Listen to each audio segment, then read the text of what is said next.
And these are today's top headlines. Taking aim at China, US Secretary of State Antony Blinken vows to influence Beijing, saying its regime is the most serious challenge to the international order.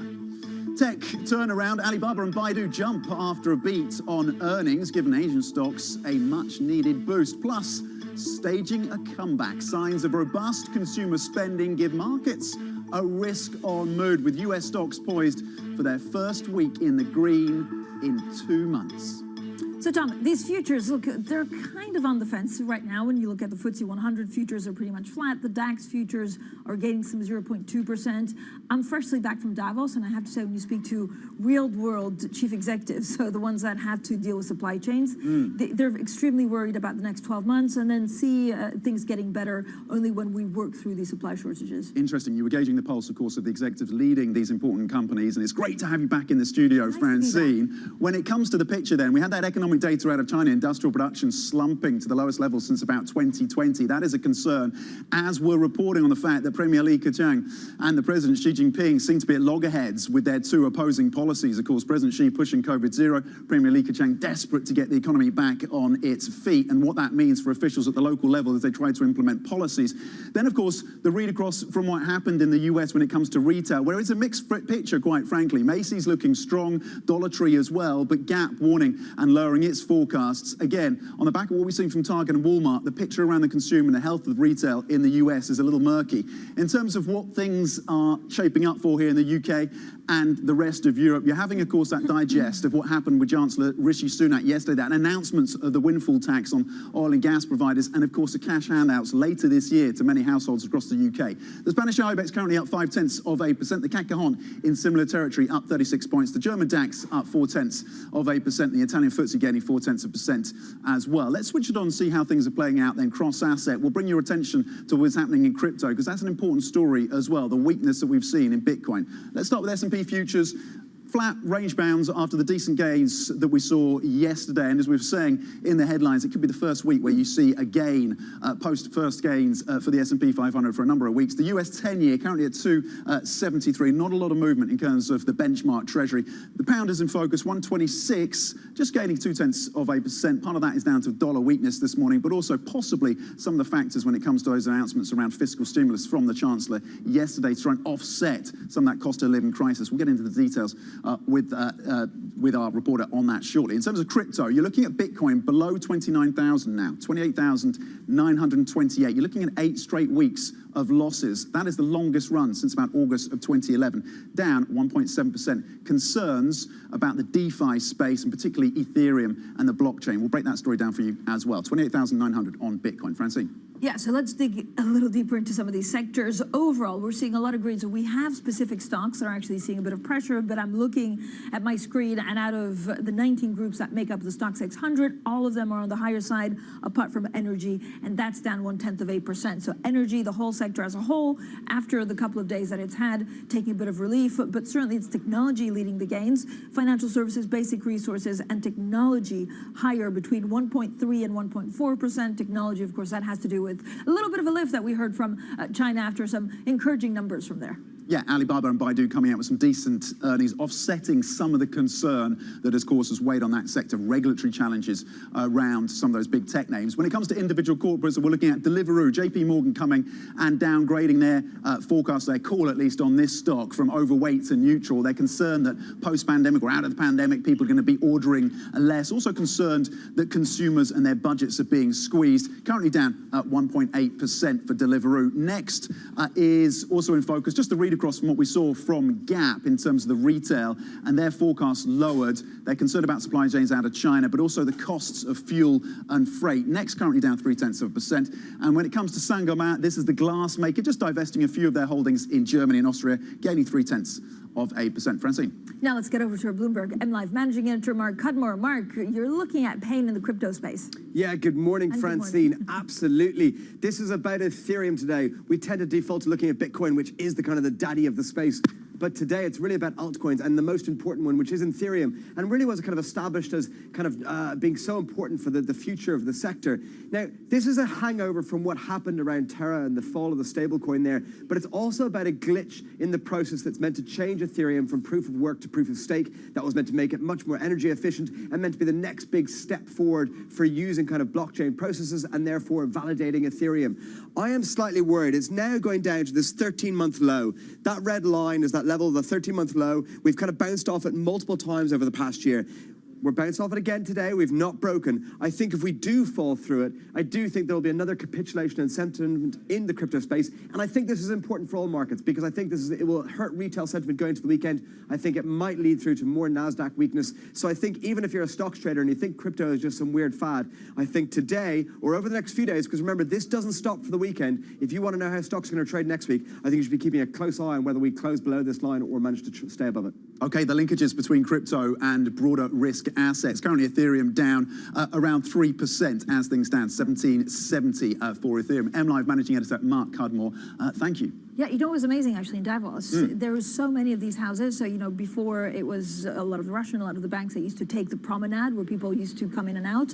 Crypto was really left, right, and center. And it was one of, you know, my biggest surprises, and a lot of the chief technology officers were there trying to, I guess, rally the troops and make their case for crypto. It tells you something, doesn't it? Then you have Scott Minard saying you're going to get to 8,000 on Bitcoin, a former Bitcoin bull. So those changing sentiments and whether or not the institutional buyer is really going to hold on. Now, let's get back to these European markets, opening up a little bit mixed, I guess a little bit subdued. Of course, Davos. Inflation was the name of the game, and that was at the forefront of people's minds.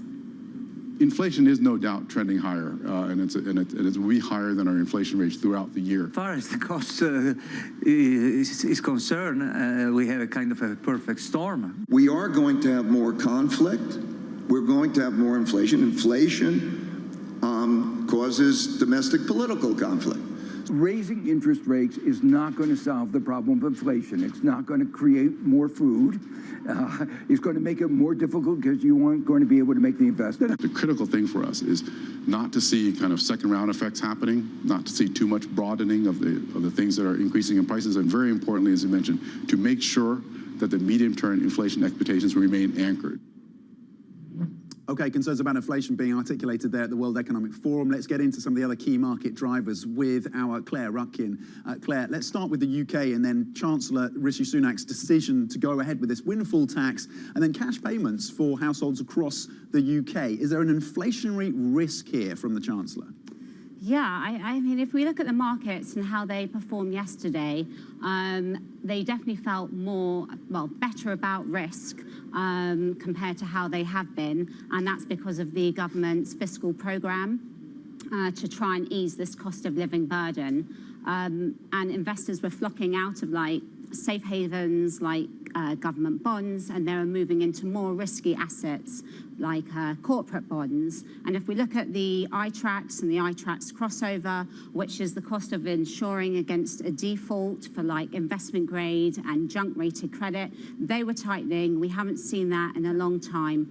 But if we look at like the overall picture here, and we see what's happening, you've got a cost of living crisis that everyone is trying to deal with, while at the same time, you've got soaring inflation. So you've got economic slowdown, soaring inflation, and that's creating a lot of volatility in the markets. So whereas we might have days where investors feel better about risk, there's going to be days where they don't. It was interesting, again, in Davos, there were a lot of talk about the energy transition and some of the concerns surrounding that. And I kept on asking technically what you can do. And the politician says, don't forget to support the citizens, because otherwise, because of the cost of living crisis, that was left, right, and center, everyone's concerned. All right, you know, we have a specialty, like a guru of leveraged finance. So Claire, talk to us a little bit about, you know, what that means going forward for some of the other asset classes. Fine, okay, so if we look at the moment, M&A funding and how banks feel at the moment, banks are feeling extremely nervous. They're sitting on about $20 billion of risk on their balance sheet that they're unable to sell down at the moment, and that's because of all the volatility in the broader markets. The best case in point of that is Morrison's Supermarkets. It was bought out by CD&R. Banks provided £6.6 billion of financing to back that. The underwriting model is that they fund this, they fund M&A, and they sell it down as quickly as they can. But because of the way the markets are at the moment, they're unable to do so. So out of the £6.6 billion debt financing, banks are still sitting on about £2.7 billion of that.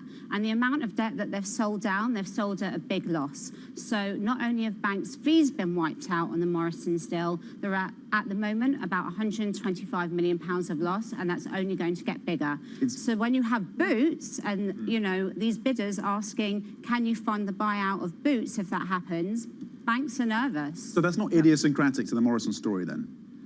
What, the Boots one? Well, in terms of the financing, the losses that you've seen from those banks in terms of that deal on Morrison's? Yes.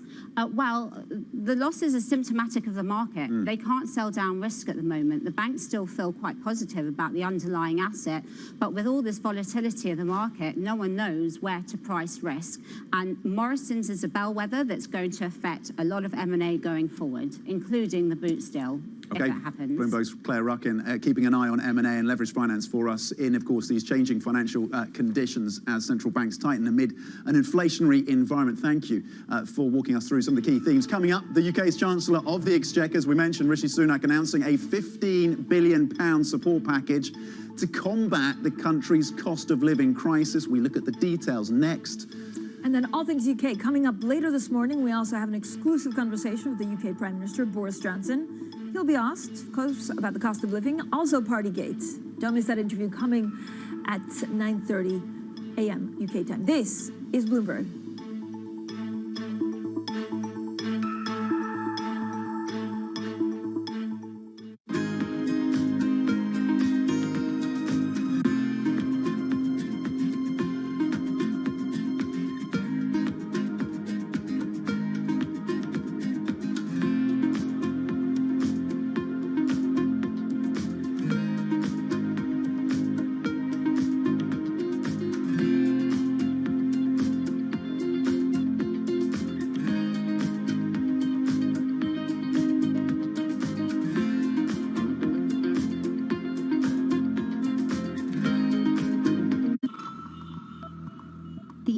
city of Jamnagar is a money-making machine for Asia's richest man, Mukesh Ambani.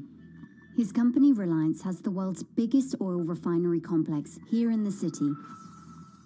Jamnagar is also where Ambani is making his newest bet, a $10 billion investment in green energy.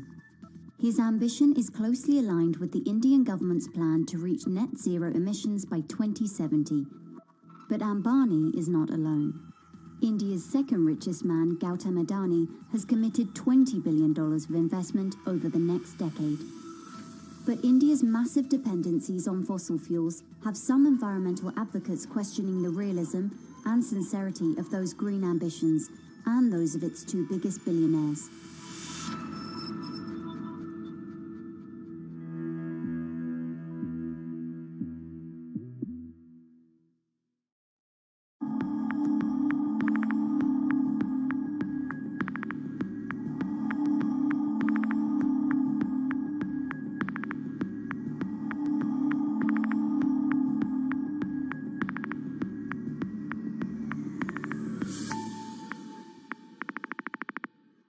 Bloomberg has enhanced search on the terminal to deliver what you need when you need it. Now, you can simply type phrases in everyday English in the command line. Compare financials. Find people. Analyze markets. You can enter phrases or ask questions.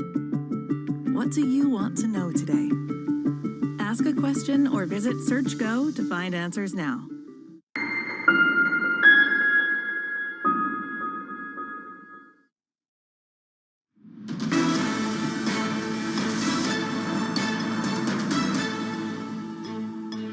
Welcome back to the Open. We are 13 minutes into the European trading day. You're seeing modest gains of 0.5% across European equities. On to the UK now. The government has unveiled a £15 billion aid package to combat the country's cost of living crisis. That includes a windfall tax on energy companies as Britons face soaring energy bills. Let's see how today's newspapers then have been covering the story. The Financial Times has the headline, Sunak's windfall tax U-turn sparks anger from energy groups.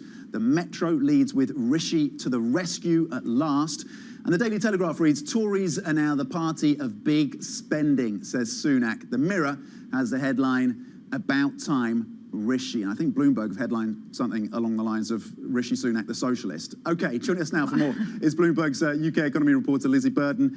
Lizzie, just talk us through the significance of the support that we saw from the UK Chancellor. Well, Tom, this is big money and it's targeted. It's targeted at the poorest households, unlike previous packages, and it's targeted in the fourth quarter when energy bills are set to rise. So it's a boon for consumers and the economy because economists expect people to spend this money, pump it back in to the economy and help the UK to dodge a recession in 2022. But it heaps the pressure on the Bank of England because it adds to the inflation risk. So Bloomberg Economics had seen a pause in tightening in the second half of the year. Now it sees 4 rate hikes by the end of 2022. So I spoke to a chief executive of an Italian company called Enel, and I was asking about the windfall tax, and he welcomed it. And I heard that actually at the time he wasn't, that keen. It's like windfall tax. If you don't have a windfall, so you don't make money on that particular thing, then you don't have to pay the tax. But then BP is saying, look, we could review our investments if we have to pay a windfall tax. Ironically, because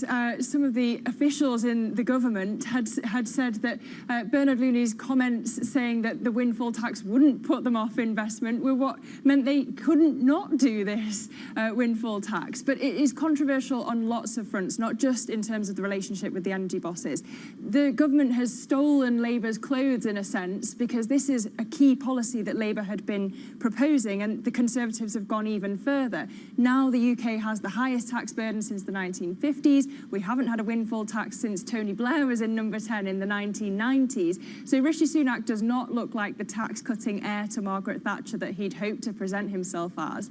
And not only that, but he's also doubled the investment allowance for energy companies. So it means that it's contravening the COP26 pledges, perhaps, as well as telling businesses how to invest, which, as one Conservative MP put it, is just not the Conservative way. Yeah, well, extraordinary times means that the Conservative way may have to change. Lizzie, thank you so much. Lizzie Burden there with all of the latest on the windfall tax and the UK. Now, coming up a little bit later this morning, we also speak to the UK Prime Minister, Boris Johnson. I'm sure he'll have a thing or two to say about the windfall tax. Don't miss that interview on Bloomberg TV a little bit later. Now, to talk about markets, to talk about windfall tax, energy, and of course bonds with us, Virginie Maisonneuve, Global Equity Chief Investment Officer at Allianz Global Investors. Virginie, always great to speak to you. How do you deal with inflation right now? Well, I think it's really interesting. There is a chart that I look at that's monetary supply growth in the US M2. And if you look at M2, it's actually peaked in February 2021. And historically, barring any, extraordinary events, historically that has led to peaking inflation and slower growth about 12 to 18 months later. So I think clearly there's a lot of inflationary pressure, but I think we might be in a context where inflation is peaking over the next 6 months. And what is your assessment at this point, Virginie, of the recession risks that are being debated and where those are most acute? Yes, I think what comes with that is what's about to happen, in my view, is a global synchronized slowdown. And I think you are seeing it in different shapes, clearly in Europe, probably closer to a recession. But the US might be propped up, if you want, by the inventory cycle that we're seeing it. And the numbers from Gap, for example, were interesting if you look at their inventories. So the inventory cycle is going to help growth in the second quarter. But after that, I think we're seeing a strong slowdown globally. And of course, China is ahead of the curve there because it has had its slowdown already. And it's putting measures to support the economy while the rest of the world is either tightening or about to tighten, like in Europe, for example. Citi, Virginie, actually downgraded U.S. stocks because they worry about recession. They're favoring China. What do you with equities right now? Are we going to see a widespread further correction from what we saw last week? I think what you're going to see is earnings adjustments. So I think it's hard to talk about countries overall anymore. Clearly, the U.S. economy is very resilient. You will see a strong slowdown in the U.S. You might have an earnings recession if you want, but I think the likelihood of a recession in Europe is higher than in the U.S. Now, on the U.S. versus China, I think China is in another cycle. The stocks have corrected dramatically. I think a lot of people are underweight China. It's the second largest economy in the world. And I think post the Party Congress meeting, we should see some more packages, to support the economy. We really like innovation in China. That's a sector that's, under-discovered in a way, and of course, investment in infrastructure.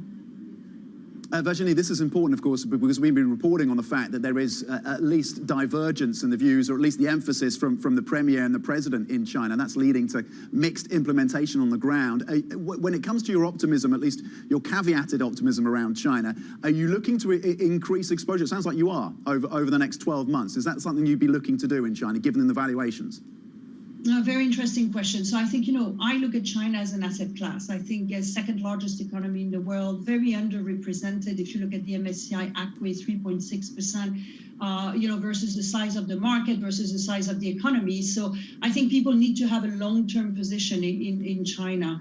What's really interesting in terms of the Li Keqiang and Xi Jinping, conversation is the different perspective. So I think what Xi Jinping wants to do is, there's been over 6 million deaths in COVID around the world since the beginning.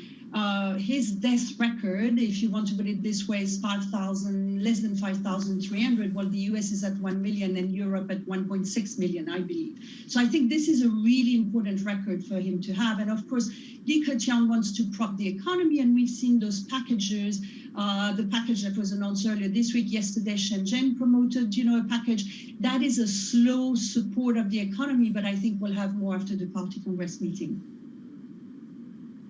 Virginie, thank you so much. Virginie Maisonneuve, their Global Equity Chief Investment Officer at Allianz Global Investors. Now let's get straight to the Bloomberg Business Flash. Here's Alice Atkins. Hi, Alice. Hi, Francine. Broadcom has agreed to buy cloud computing company VMware for about $61 billion. The move makes the chip maker a bigger force in software in one of the largest technology deals of all time. The transaction represents about a 44% premium to VMware's valuation before May the 20th. That was the last day of trading before Bloomberg reported a potential takeover. Workers at Apple parts supplier Quanta Computer in Shanghai have clashed with guards. That's according to people familiar with the matter. Media reports over the last week have highlighted frustration among the workers who have been trapped in a bubble due to mounting COVID infections. Quanta and Apple representatives declined to comment. That's your Bloomberg Business Flash. Tom? Okay, Alice, thank you. Alice Atkins. Coming up, the S&P 500 set to see its first weekly gain after 8 weeks of losses. Potentially, we will discuss retail numbers and investor sentiment next. This is Bloomberg.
Access the financial world on demand.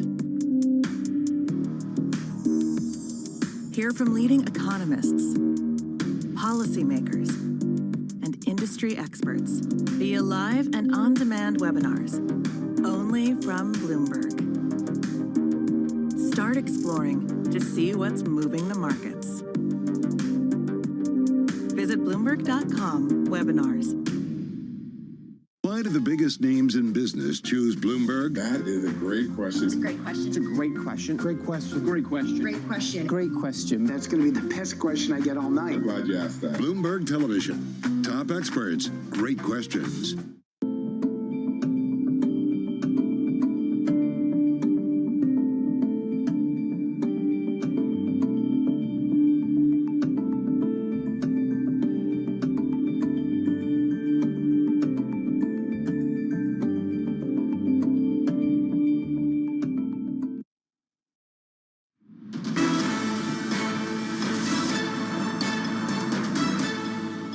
We can't really think about energy without also thinking about energy security. Very soon, you have a world that's 100 million barrels or more with basically no spare capacity. The real reform, if I may say so, is to go out from dependency of fossil fuels. I think individual countries are going to cut back.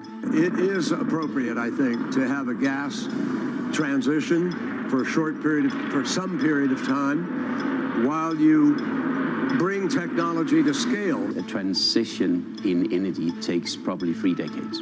So please don't slow down. Priority number one is the grid.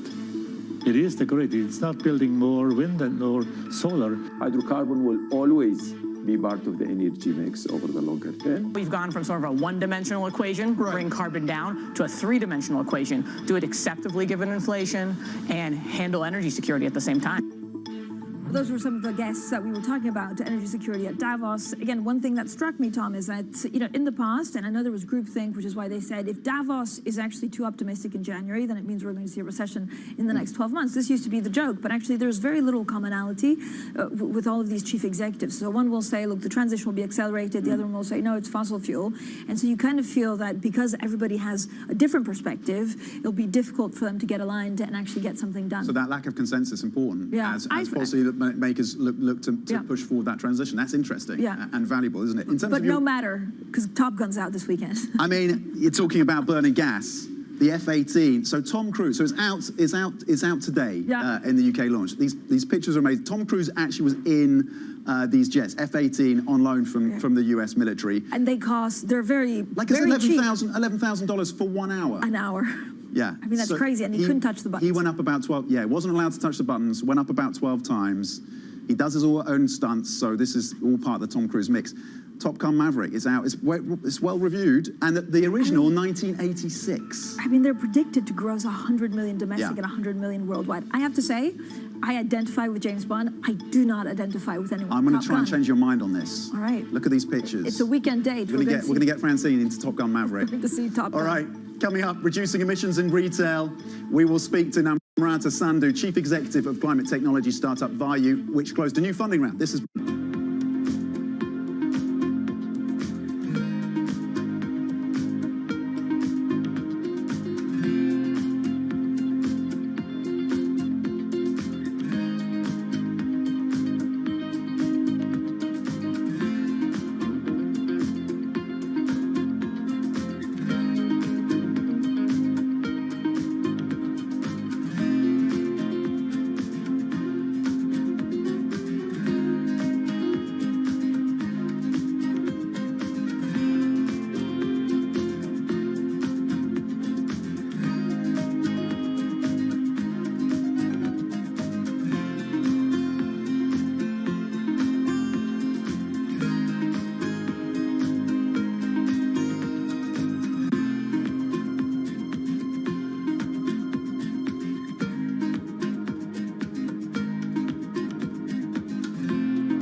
We know that it's highly transmissible.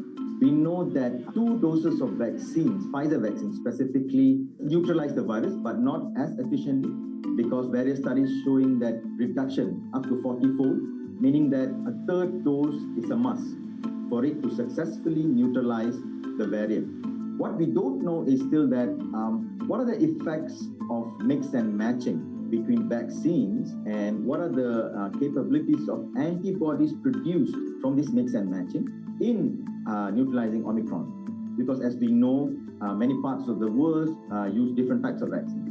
And that would be a great data to look at.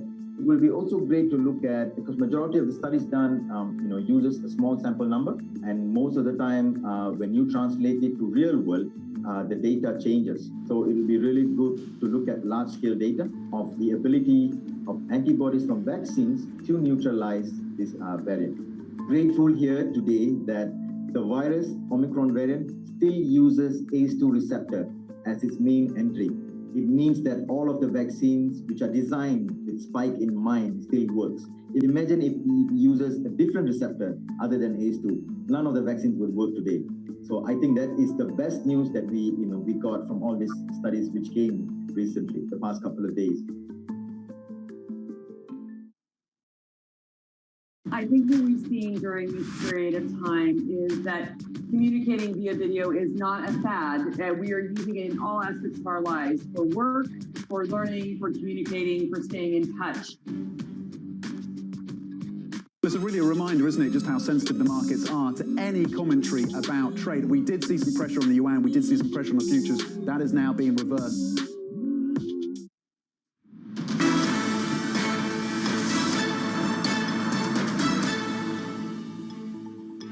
Welcome back to the Open, everyone. 30 minutes into the European trading day, and here are your top stories. Taking aim at China, U.S. Secretary of State Antony Blinken vows to influence Beijing, saying its regime is the most serious challenge to the international order. Tech turnaround, Alibaba and Baidu jump after beating on earnings, giving Asian stocks a much-needed boost. Plus, staging a comeback, signs of robust consumer spending give markets a risk-on mood, with U.S. stocks poised for their first week in the green in 2 months. Now, Tom, I have to say, sure, they're in the green, but just about. So I don't know if I would call it a home run yet, because there's a lot of, interesting factors at play. Yes, we had a boost from China, but people still worry about inflation. Yeah, there's absolutely no consensus about where China goes from here and whether or not they can actually implement the policies they've outlined and whether or not they can turn around the bleeding growth that we're seeing there as a result of the COVID zero policies, of course. And on the retailer and the consumer out of the US, arguably it's a bit of a mixed picture, in fact, because of course you had Walmart and Target earlier in the week, and there was concerns there in terms of their forecasts. Yes, you did have some upside when it comes to Macy's. How much of this is down to the wealthier consumer versus those consumer more constrained by what is happening in terms of the inflationary front? So that picture out of China as well, industrial products production profits falling for the first time in a long time, since about 2020. So clearly the data out of China continues to be concerning. Here in the UK, still focusing on what's happening in terms of that implications of the Chancellor's announcement around the Windfall Tax in terms of the energy sector and the handouts as well to the households. In terms of how things are playing out then, very unconvincing gains at this point on this Friday for European stocks, just up a little over 0.1%. The DAX is in similar territory, up 19 points over in Germany. The FTSE 100, though, lower by 0.3% or 22 points. Let's switch it over and see how things are playing out sector by sector then this Friday morning, 30 minutes into the trading session. Consumer products up at the top of the list, gaining 1.4%, followed by basic resources. There was a drag there yesterday on the back of weaker iron ore prices. Bit of a turnaround then in terms of basic resources. Technology also higher. Down at the bottom list, you've got utilities, food and beverage, and banks as well. Not a lot of movement when it comes to sovereigns. Euro and the pound are higher, but the dollar is softer in the session. Okay, let's get to the Bloomberg First Word News now with Alice Atkins. Alice. Hi, Tom. The US has rejected a plan by Russian President Vladimir Putin to facilitate grain and fertilizer exports only if sanctions on his country are lifted. The Biden administration has pinned the blame on the Kremlin for blocking shipments and stoking concerns of global food shortages. Putin didn't specify if he was referring to Russian exports or those from Ukraine that have been stopped by Moscow's blockade of ports. Sources say the US and Taiwan are ready to announce talks that would deepen economic ties, a move that is likely to be seen as a fresh challenge to Beijing. Bloomberg understands negotiations would focus on economic cooperation and securing supply chains. The agreement would be similar to the Indo-Pacific Economic Framework. It would fall short of a free trade agreement. Beijing's month-long COVID outbreak is worsening, with 29 new cases recorded for Thursday. There's growing anxiety within China's government about the impact of its COVID zero policy on the economy. Officials have imposed a raft of restrictions, including work-from-home orders for most Beijing districts. Profits at Chinese industrial firms shrank last month for the first time in 2 years. COVID outbreaks and lockdowns disrupted factory production, logistics and sales. Data from the National Bureau of Statistics showed industrial profits fell 8.5% in April from a year earlier. And Senate Democrats said they were a bit more optimistic about a compromise with Republicans on gun control legislation in the wake of the Texas school massacre. Democrats appear to be willing to accept incremental steps. Many senators are going home for a 10-day recess and will meet with voters who may pressure them to take action. Global news 24 hours a day, on air and on Bloomberg Quick Take, powered by more than 2,700 journalists and analysts in more than 120 countries. This is Bloomberg. Tom, Francine. Alice Atkins, thank you very much indeed. We're going to switch focus now to technology and a technology startup conversation that is important, particularly when it comes to climate. Vayu is a startup that makes carbon tracking software designed to help retailers monitor and reduce their carbon footprint, which is significant. It's an increasingly valuable space as governments and companies look to speed up their net zero transition. And Vayu recently closed an $11.5 million seed funding round. That was back in January. Joining us now is Namrata Sandhu, CEO of Vayu. Namrata, thank you for coming on this morning. It is important in terms of the retail space, and it's also an indication of where investors see the opportunities within the tech startup space, particularly around reducing these emissions. Just explain for us exactly what your business does and the proposition for retailers. Sure. So our business really focuses on kind of how can you calculate and automate the calculation in real time. So data and businesses think about understanding their carbon kind of real time, and they need to understand exactly how KPIs are tracked. So we kind of connect into the point of sale system and help businesses understand their carbon impact on a daily basis, and then help them optimize that in two different ways. So one, kind of helping them understand their own footprint, and then helping customers and enabling better choices on the customer facing side. Namrata, what's your biggest concern right now? So what you say sounds amazing. I guess it's all about execution. And is there still danger of greenwashing in this space?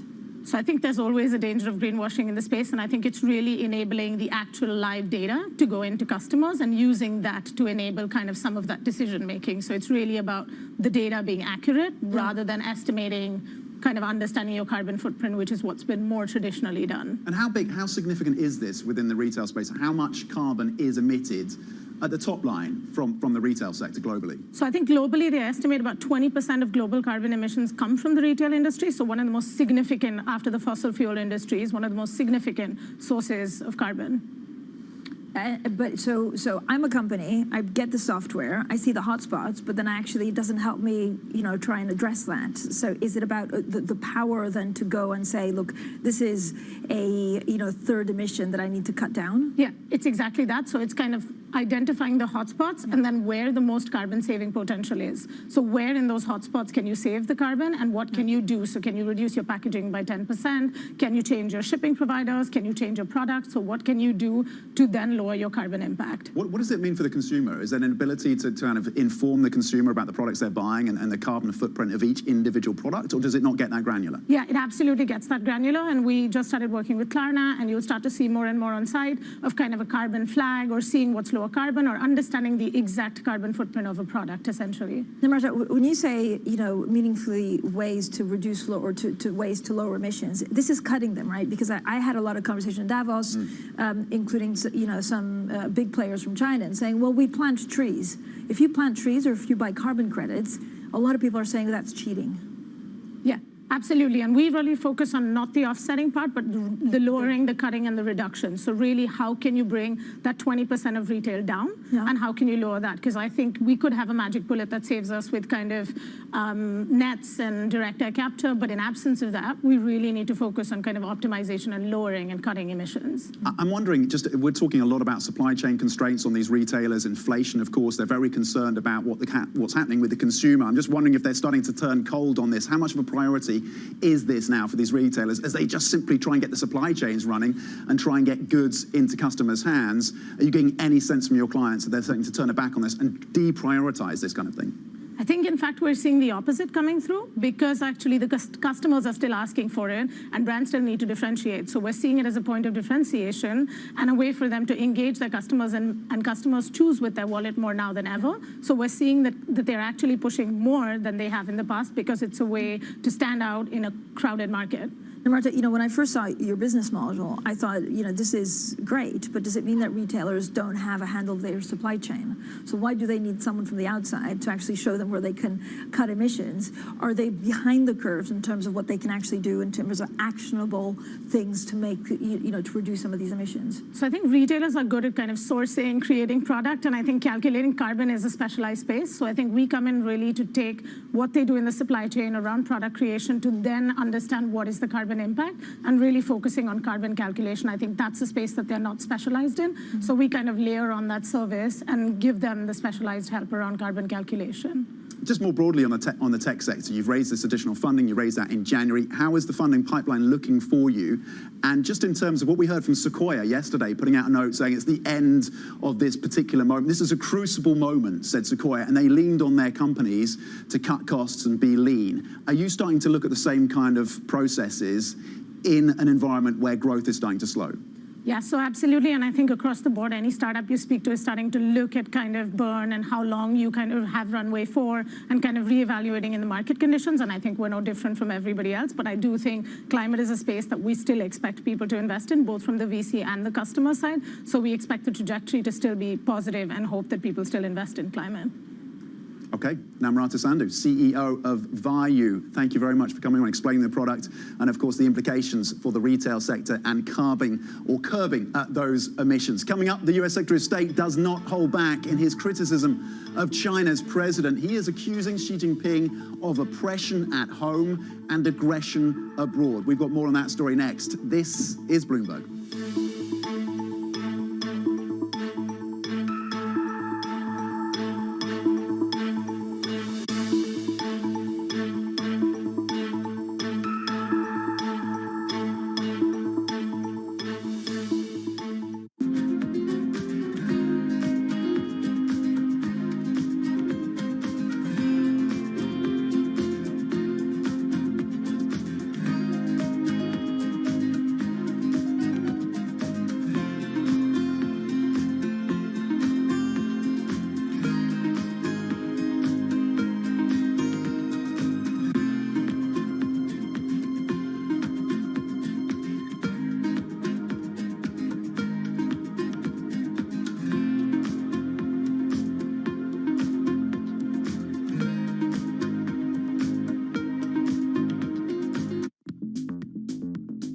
When you think of cutting-edge technology at sea, you might be thinking of stuff like this. But there's an incoming revolution on the high seas that isn't quite as sexy, but could be significantly more impactful. Container shipping is the key component of global trade. About 80 or 90% of all the world's goods are transported at sea at some point. But there's a significant unseen cost to the modern era of global commerce. About 3% of all the world's CO2 emissions come from shipping. 3% may not sound like a lot, but that's roughly comparable to the entire CO2 output of Germany. Since reducing trade isn't a likely option, what about a technological improvement to help reduce the emissions from these well-stocked maritime behemoths?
Happy Friday, welcome back to the Open. We are 43 minutes into the European trading day. Some pretty unconvincing moves in terms of the European equities, up 0.2%, but the FTSE 100 is lower by a similar amount, down 0.2. In terms of your S&P E-minis, looking ahead to the US Open, down 0.1%. Currently, Nasdaq futures lower by 0.2. When it comes to your sectors here in Europe, a bit of reversal in terms of basic resources, which was leading losses yesterday, currently up 1.5%. Iron ore has turned around slightly, and utilities lower by 1%. That's the clear loser on a sector basis, down by around 1%. Right, let's turn to what is happening in China now, where data continues to paint a grim picture of an economy paralyzed by COVID outbreaks and strict lockdowns. Profits at Chinese industrial firms shrank in April as a result of disrupted factory production, transport, logistics and sales. For more, Enda Curran, our chief Asia correspondent, joins us now. Enda, just how bad was this data and what does it tell us? How does it inform our views about the trajectory for this economy? It does say how much pressure companies in China are under, Tom. A big dip in industrial profits, like you mentioned, down 8.5%. Interestingly, foreign companies' profits also down 16%. Remember, China has been such a gold mine for foreign multinationals operating there, and that's surely, this data surely shows the pressure that they're under too. Now, I think a lot of it speaks to what's been going on over the last few months, and that is both the lockdown in Shanghai, which of course has had a dramatic impact on logistics and on transportation and on production, but even more broadly around the rest of the country too, where they're sort of experiencing rolling restrictions, if not quasi-lockdowns. That's obviously impacting factories, even where they try to operate a so-called bubble system where the workers stay on site for weeks and months at end. So really no surprise that the factory profits were hit. I guess the question becomes from here, can profits recover so long as China is continuing this very aggressive COVID strategy? So we also heard, Enda, from the U.S. Secretary of State, Antony Blinken, and he's taken aim at China. Have a listen. Rather than using its power to reinforce and revitalize the laws, the agreements, the principles, the institutions that enabled its success so that other countries can benefit from them too, Beijing is undermining them. Under President Xi, the ruling Chinese Communist Party has become more repressive at home and more aggressive abroad. I mean, first, between President Biden talking about Taiwan, we had Soros saying that she won't be elected, and pretty strong language from Secretary Blinken. How would China take all of this? Very blunt language, obviously, Francine, very direct remarks from the Secretary of State. But nothing especially new. It didn't really break any new ground, and there certainly wasn't a new policy proposal in and there already has been a response from China, and they, of course, do reject it. That spokesperson in Washington made that point for them. I think one of the takeaways that analysts were taking from it out here today was the line about asymmetric decoupling. And this is the idea that China is trying to make itself less reliant on the rest of the world, but the rest of the world is becoming more economically reliant on China. And that seems to have pricked a lot of people's ears here in terms of where the debate might go on this next. But Secretary of State Blinken also made points that China and the US can work together in certain areas, which is, of course, climate change in North Korea and other areas. But when you take it together, it's a very blunt speech. It speaks for the times we're in. China and the US continue to be outright competitors, if not something worse. Meanwhile, Enda, the competing messages and rhetoric from Premier Li Keqiang and the Chinese President Xi Jinping about the policy priorities, and it kind of takes me back to 2009, 2010, a reminder, of course, is when Li Keqiang was still in contention for the presidency himself, and of course he did not get that. How China may have changed if that had happened. What does it tell us about the difficulty for local officials on the ground to implement these two contradictory policies? Well, in terms of open source reading of it, Tom, there's no doubt it speaks to just how push-pull these policies are. On the one hand, you've got implement COVID zero and all the aggressive measures that requires, and on the other hand, you've got officials saying we have to save the economy, spend more money and prop things up. Well, the two things don't go together, and that's been quite clear and becoming quite evident through the data now. Now, with Premier Li coming out the way that he is, you've got some analysts saying, hey, this might speak to some tension between the top leadership, with Li saying this COVID zero is having such an impact on the economy. But there's also a view that, in fact, he's just enforcing COVID zero. He's the one who's sent out to make sure that the economy stands on its own 2 feet, and as long as that happens, or at least stabilizes, then they can carry on with COVID zero. But you don't even, without getting into sort of peakingology about it, you have to say, again, at open source level, clearly the two policies are in competition with each other, and it's going to be a big balancing act for China to try and pull this off. Yeah, we love the peakonology, though, Enda, particularly with you out of Hong Kong for us. Just briefly, and looping back to the geopolitics, the trade discussions now between Washington and Taipei, the significance. Significance is that it shows, again, it's kind of edging closer between Washington and Taiwan. As always, that's going to be a source of contention for the China-US relationship. I don't know if it makes that much of a difference, really, given the trajectory it's already on. I would say Secretary of State Blinken did say in his speech, he reiterated kind of long-standing US policy on Taiwan despite the economic trade talks, Tom. And thank you so much, Enda Curran, our Chief North Asia correspondent, with everything, of course, that we've heard on China. Coming up, place your bets, how a new derivatives market is letting investors bet big on almost anything. We'll have the details of today's big take story. That's coming up next, and this is Bloomberg.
Energy prices and a short supply of key chemicals that produce synthetic fertilisers are sending pig, cow and horse manure prices soaring. Even human waste is in demand as farmers hunt for alternatives.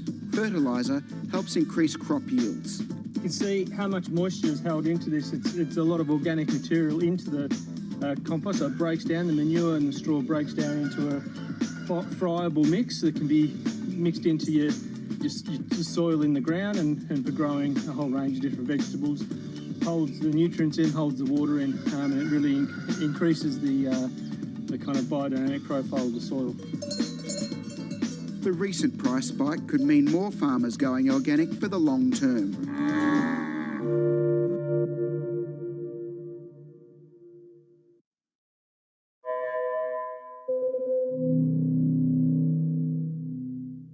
In crypto, you have a world of young people that want their own financial system and their own culture.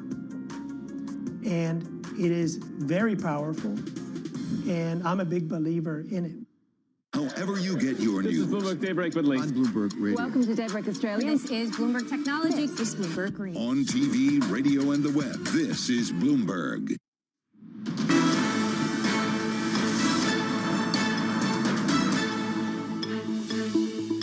Welcome back to the Open, everyone. 51 minutes into the European trading day. We're seeing gains 0.2% higher. Again, it's not huge gains, but it just shows a bit of optimism out there. It is the best weekly advance since mid-March for European stocks. And again, consumer retail shares actually leading the gains. Energy stocks underperforming with oil. And we had some pretty encouraging news from big tech names in China. So let's focus in on today's Bloomberg Big Take. And it's a story of Kalshi, a new and very controversial type of financial exchange for trading on the outcome of events. Now, it's recently been approved by the U.S. Commodities Futures Trading Commission and lets investors bet big on almost anything. Well, joining us now is our investigative reporter, Liam Vaughan. Liam, this is such an amazing story. What exactly is Kalshi?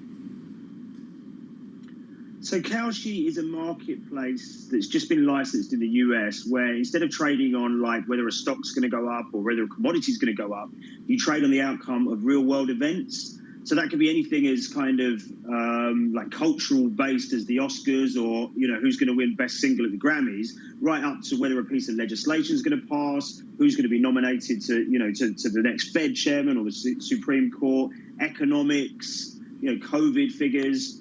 The spectrum is really, really wide. Liam, help me understand how regulators approve this. How did they get to the point where they signed off on this?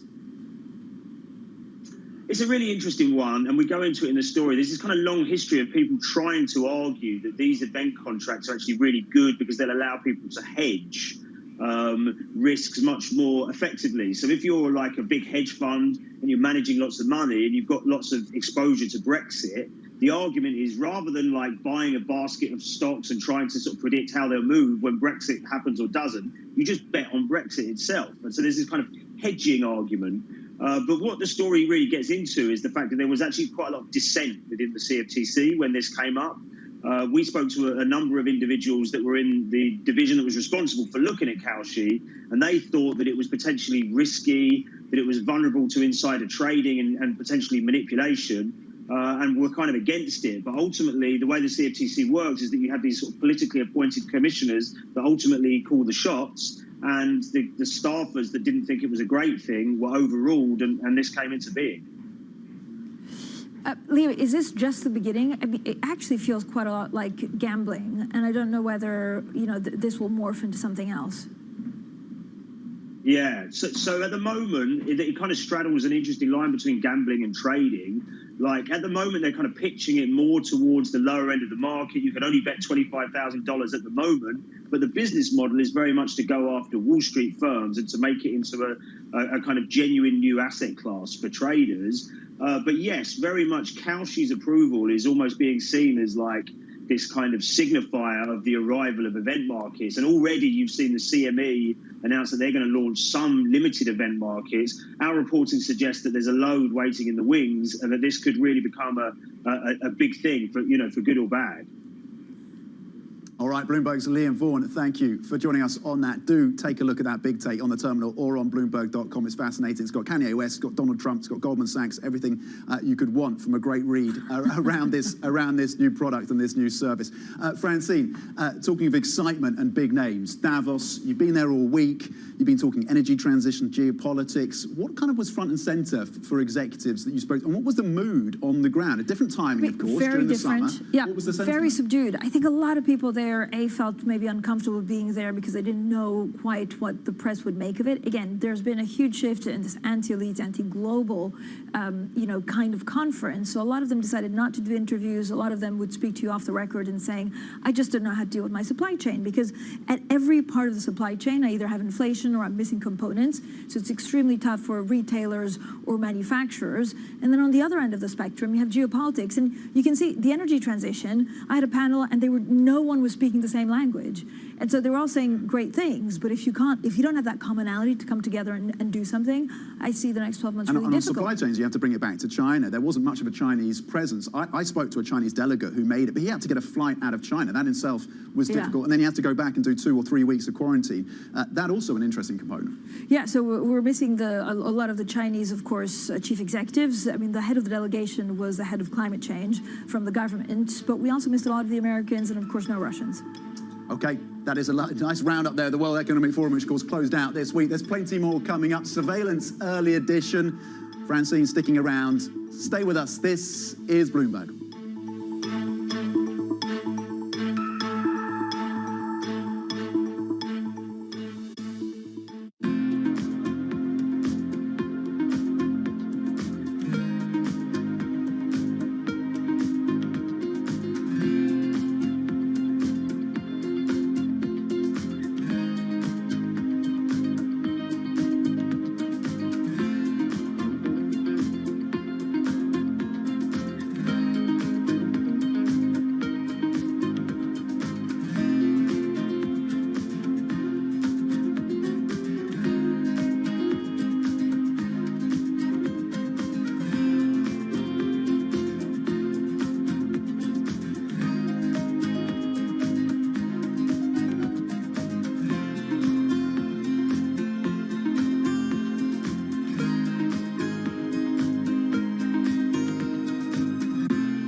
When you think space, you probably think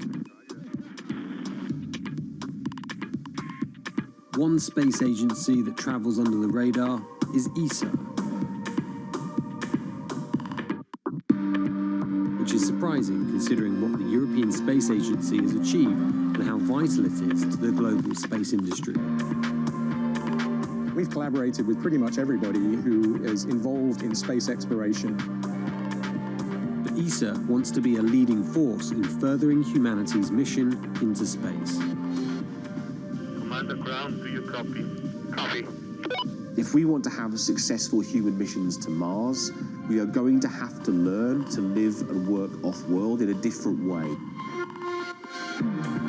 The place where we are going to learn to do that is on the moon.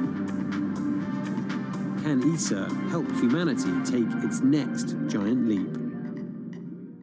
Lots happening on Wall Street. It's the basic law of economics. It validated what the market was already pricing. Need to catch up? This is Bloomberg Wall Street Week. I'm David Weston. We've got the information and insights. David, you just hit the nail right on the head. From businesses most influential and instrumental. And that's the way you run good risk management. It's a challenging dynamic. We could continue to see that kind of strength. Bloomberg Wall Street Week premieres Friday with replays all weekend on Bloomberg Television and Radio.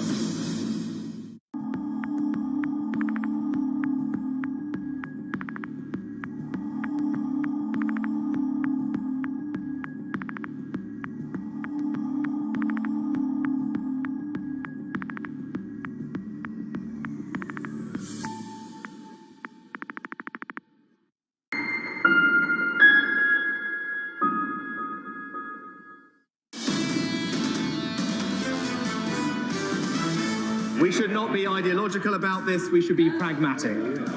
It is possible to both tax extraordinary profits fairly and incentivize investment. I'm worried about China and the current policy. I think it's unsustainable because the virus only becomes more infectious.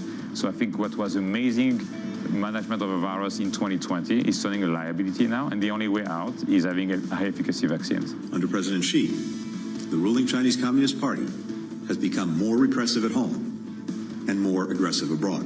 This is Bloomberg Surveillance, Early Edition with Francine Lacqua. Well, good morning, everyone, and welcome to Bloomberg Surveillance Early Edition. I'm Francine Lacqua here in London, and here's what's coming up on today's program. Taking aim at China, U.S. Secretary of State Antony Blinken vows to influence Beijing, saying its regime is the most serious challenge to the international order.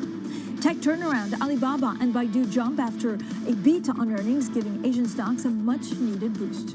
Plus, staging a comeback, signs of robust consumer spending give markets a risk-on mood, with U.S. stocks poised for their first week in the green in 2 months. Now, first thing is first, so let's talk about the green, and let's talk about, of course, some of the buoyancy that we've seen on the markets overall. So let's start with the European map, and then maybe we'll go on to what we're seeing for treasuries and dollar that are pretty much stable. You can see there's a bit of a difference. Now, it's not a huge rally, but we are seeing spots of green with the CAC 40 gaining 0.3%, similar gain for the DAX, and then a bit of pressure, for example, on the UK. This is mainly to do with energy, oil, of course, retracing some of their gains, and then the FTSE MIB in Italy also down 0.3%. Now, overall, European stocks are rising. I don't know if we can get the dollar and treasuries. There you go. Technology, of course, a lot of focus on technology after we had some pretty encouraging news out of China tech, and that's also partly why we're seeing a bit of a boost to these European stocks. Always look at the dollar. We have the Bloomberg U.S. Dollar Index, 1,227. If you look at consumer retail sales, they're really what's driving a lot of these European stocks. And then the dollar extending a bit of a slide. Treasury yields pretty much steady. Bitcoin, always a good idea to look at Bitcoin, 28,904. Now, as well as the war in Ukraine and subsequent global food crises, another challenge that overshadowed the World Economic Forum in Davos this year was the inflation spike that's sucking money out of workers' pockets, leaving less for spending on what companies are making. Well, here's what some attendees had to say about it. Inflation is no doubt trending higher, and it's way higher than our inflation rate throughout the year. As far as the cost is concerned, we have a kind of a perfect storm. We are going to have more conflict. We're going to have more inflation. Inflation causes domestic political conflict. Raising interest rates is not going to solve the problem of inflation. It's not going to create more food. It's going to make it more difficult because you aren't going to be able to make the investment. The critical thing for us is not to see kind of second round effects happening, not to see too much broadening of the things that are increasing in prices, and very importantly, as you mentioned, to make sure that the medium-term inflation expectations remain anchored. Well, we're now joined by Rebecca Chesworth, Senior Equity Strategist at State Street. Rebecca, thank you for joining us. Inflation, how much of a problem is this for equity valuations going forward? Remains a big problem still. So on some days we're thinking it's all over, we're peaking. But if you think about it, even those annual rates may start to peak from now. Those monthly, month-on-month figures are going to carry on for some time still. So it's still a big thing that we need to think about when we're allocating to equities. So what do you look at, like earnings to choose who has, I guess, the ability to pass on these prices, or how do you differentiate among sectors? So what we look at, I mean, there's a lot of work that goes on what's happened in the past. So you look at inflation sensitivity, you know that areas such as oil and gas companies or materials companies like miners have always been able to pass this on. They've always worked in the past.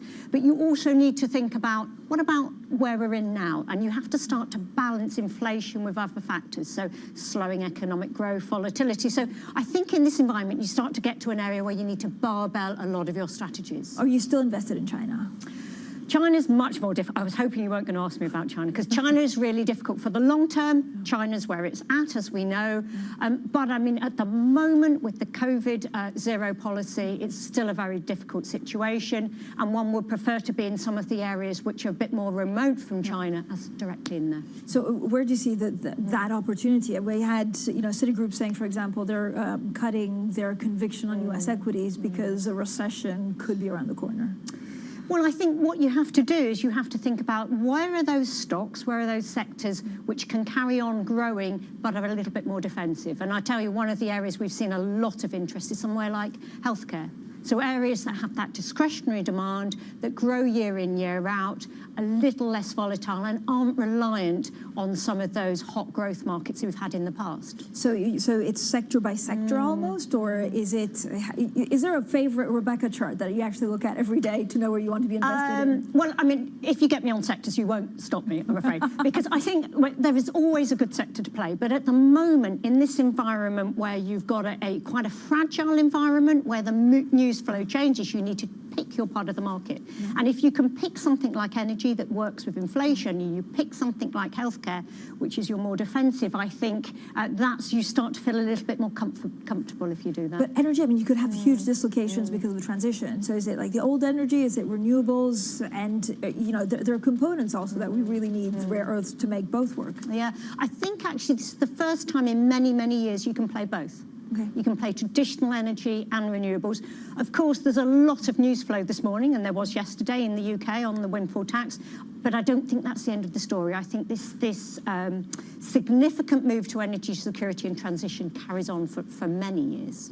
Is there anything to do with tech? I mean, I feel like the whole market really swings depending on what tech does, either in the US or China. So tech's more difficult. Tech has been difficult for the last year. I think tech remains maybe difficult while interest rates are still in ascendancy. But for the long term, and again, it depends on your investment horizon, for the long term, tech's interesting. But stick to that tech, which is the hardware, the software, not necessarily some of those social media names. All right, Rebecca, thank you so much. Rebecca Chesworth, our Senior Equity Strategist at State Street, stays with us, and we'll talk a lot more about some of the sectors that she likes and doesn't like. Coming up, the UK's Chancellor of the Exchequer, Rishi Sunak, announces a £15 billion support package to combat the country's cost of living crisis. We'll look at the details next. And coming up a little bit later, we also speak exclusively with the UK Prime Minister Boris Johnson. That's a conversation on taxes, windfall, green energy, also Partygate. Don't miss that interview. This is Bloomberg.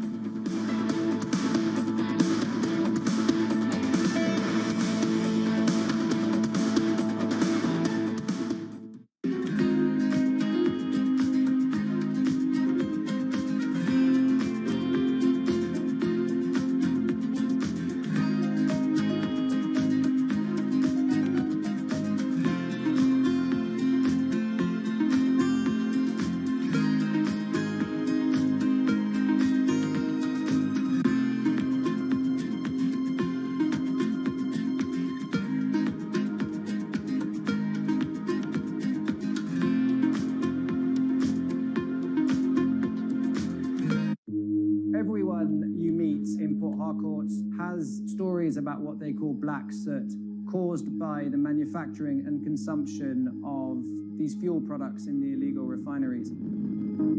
Oil theft, known as bunkering, and the refining of its spoils is worsening the damage from decades of fossil fuel exploitation, creating one of the world's most severe ecological disasters. Our sacred forests, our homes, have to give way to oil wells, and no one gets much benefit. Imagine a resident of Port Harcourt who inhales this soot every second in 24 hours, 7 days a week, 30 days in the month, and for years now, we are dying slowly but surely, and our lifespan is reducing every day.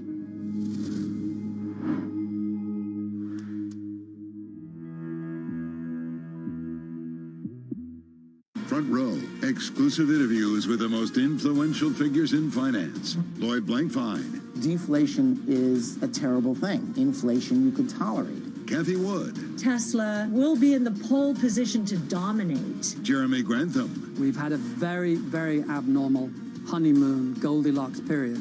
First available on the Bloomberg Terminal, then on Bloomberg Television and Bloomberg.com. Front Row, the best seats in the house for business's greatest minds.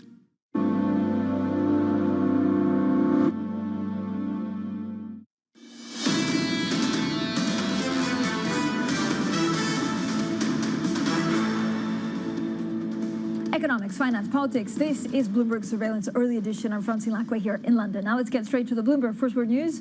Here's Alice Atkins. Hi, Alice. Hi, Francine. The U.S. has rejected a plan by Russian President Vladimir Putin to facilitate grain and fertilizer exports only if sanctions on his country are lifted. The Biden administration has pinned the blame on the Kremlin for blocking shipments and stoking concerns of global food shortages. Putin didn't specify if he was referring to Russian exports or those from Ukraine that have been stopped by Moscow's blockade of ports.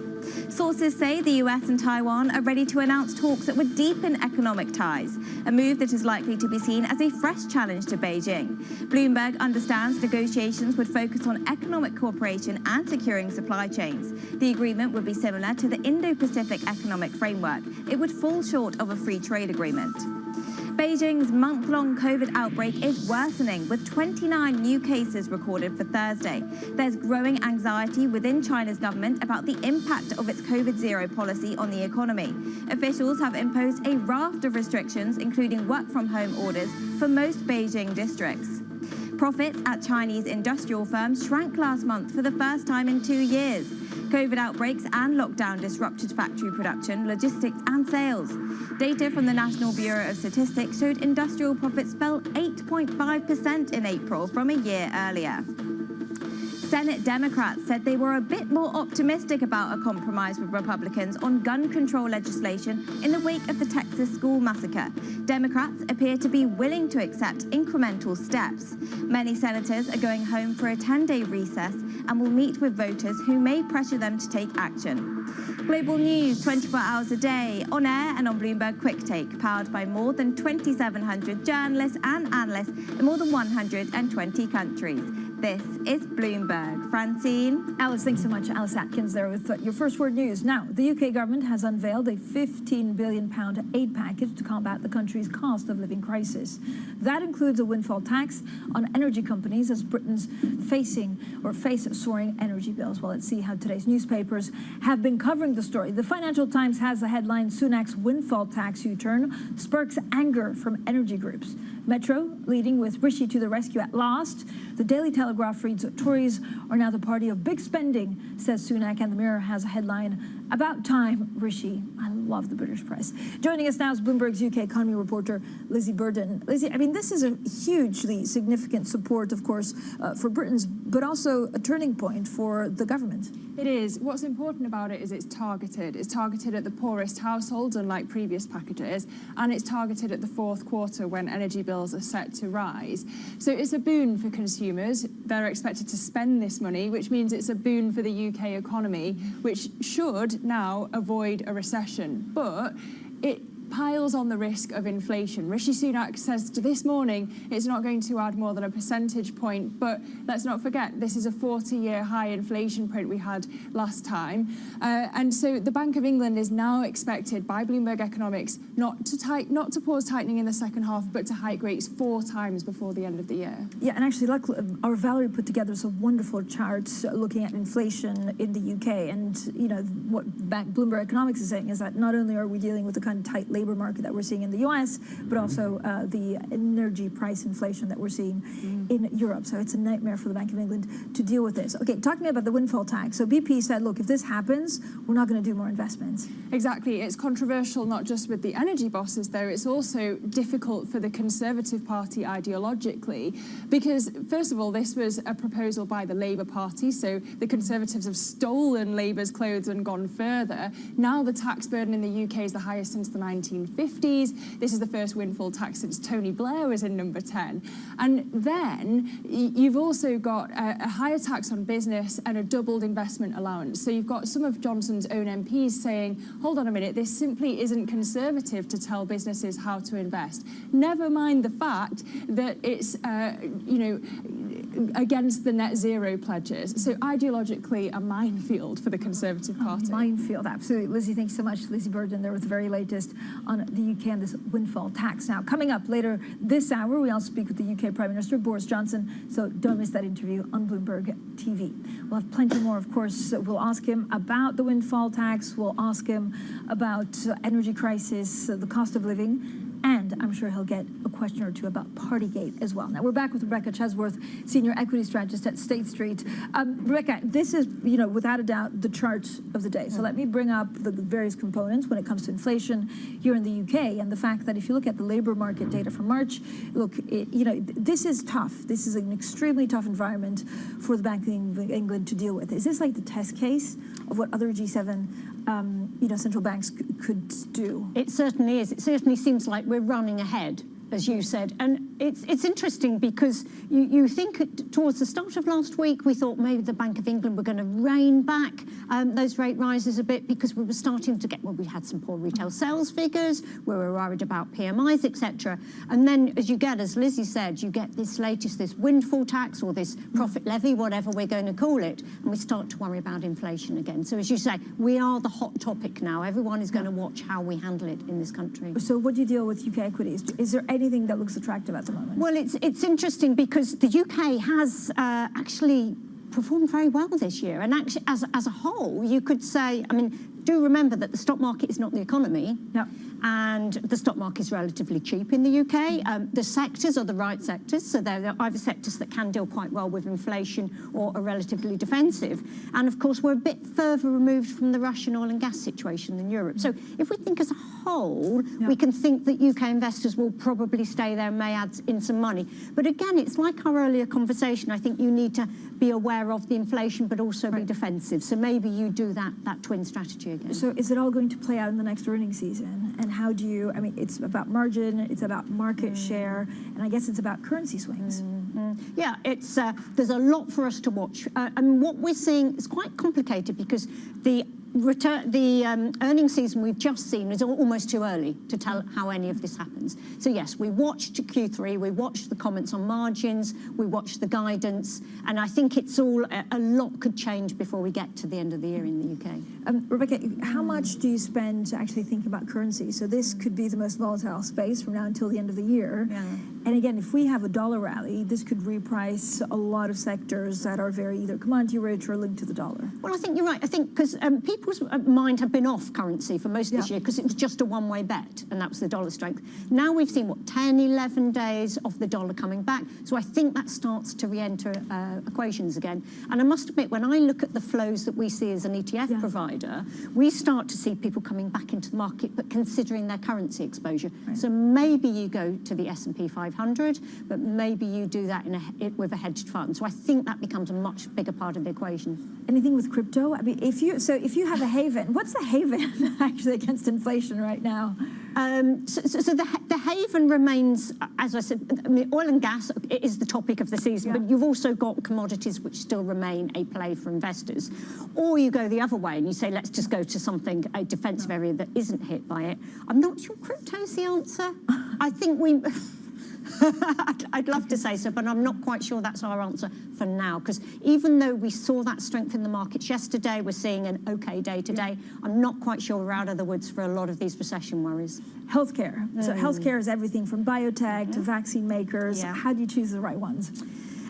So you look at the growth areas, because we're in a market where vaccines and treatments for COVID stole the limelight, but actually there are companies out there doing amazing things, looking for cancer treatments, looking for Alzheimer treatments. I mean, the companies that really get that right will be the ones to watch. Rebecca, thank you so much. Rebecca Chesworth, our senior equity strategist at State Street, joining us today. Now, coming up, the U.S. Secretary of State does not hold back in his criticism of China's president. He's accusing Xi Jinping of oppression at home and aggression abroad. So we have more on that story next, and this is Bloomberg.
Delhi airport, and behind me you can see SpiceJet 737 MAX aircraft.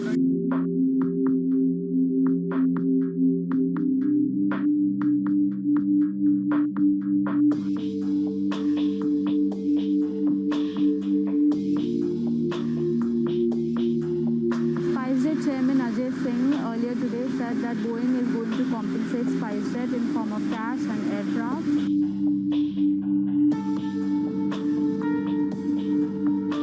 Celebration happening at the Gwalior airport. As you can see, they've literally rolled down the red carpet for SpiceJet Chairman Ajay Singh. There are balloons, there are flowers. This is a big deal for SpiceJet because it is the only Indian operator of Boeing 737 MAX planes currently.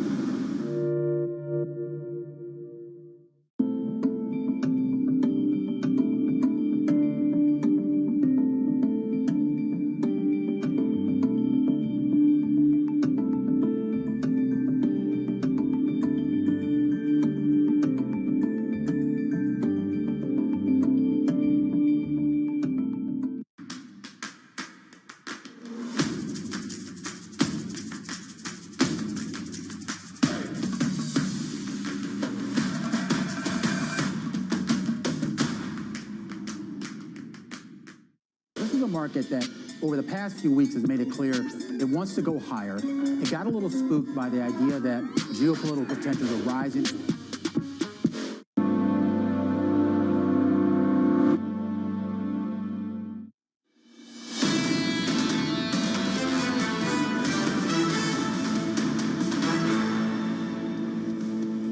Economics, finance, politics. This is Bloomberg Surveillance Early Edition. I'm Francine Lacroix here in London. Now let's turn to China, where data continues to paint a grim picture of an economy paralyzed by COVID outbreaks and strict lockdowns. Profits at Chinese industrial firms shrank in April as a result of disrupted factory production, transport logistics, and sales. Well, for more, our Enda Curran, Chief Asia Economics Correspondent, joins us now. Enda, first of all, how bad is the data, and what does it actually say about China's economy?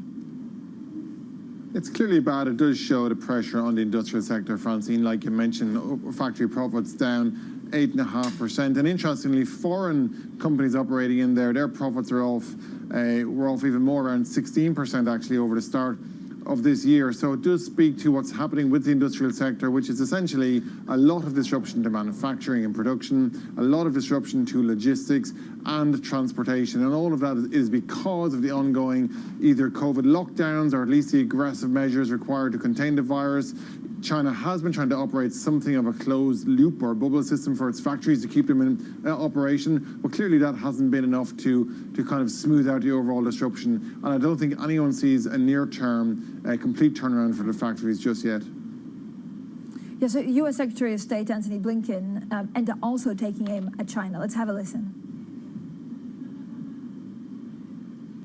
Power to reinforce and revitalize the laws, the agreements, the principles, the institutions that enabled its success so that other countries can benefit from them too. Beijing is undermining them. Under President Xi, the ruling Chinese Communist Party has become more repressive at home and more aggressive abroad. And some pretty strong language from Blinken. Will it backfire? Well, very blunt language, no doubt about it, Francine. Very direct. Certainly sums up where China-US relations are right now, not just on the economic front, but across the board. But at the same time, though, there wasn't any particular new policy proposal in it. It didn't break too much new ground other than the ongoing tensions between both superpowers. Analysts out here were seizing on this idea of decoupling between China and the rest of the world, but the rest of the world becoming more dependent on China. That's been kind of taken away, something of a new line on where the debate might head. Secretary of State Blinken did also say there's some areas for cooperation between China and the US. That's like on climate change in North Korea and other areas. But overall, I would say it's a very hawkish statement. Doesn't break new ground per se, but certainly sums up where relations are at between the US and China. And clearly they're in a pretty poor place at the moment. And we also had some rare contradictory statements between President Xi and Premier Li, and it's causing confusion amongst public officials. What exactly happened? Well, yeah, so what's going on is obviously from the top down, China's enforcing COVID zero, and we all know that's a very aggressive measure to control the virus. The big lockdown in Shanghai, for example, that's having a huge economic impact. And on the other side, you have economic officials coming out saying, listen, we need to do more to support the economy. You know, you need to get your stimulus measures underway and put a floor under growth. So analysts are kind of looking at this and asking, my goodness, these policies are going in opposite directions. How can you have COVID zero while you're also trying to stimulate the economy? The two work against each other. And that's why there's a feeling that there must be some kind of you know, at least a parting of ways between Premier Li and President Xi. At the same time, though, there's another view, and that view is that Premier Li is enabling COVID zero. He's the one who's been sent out to shore up the economy and allowed to happen. Great, thanks so much, Randa Curran there on China. This is Bloomberg.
When you think space, you probably think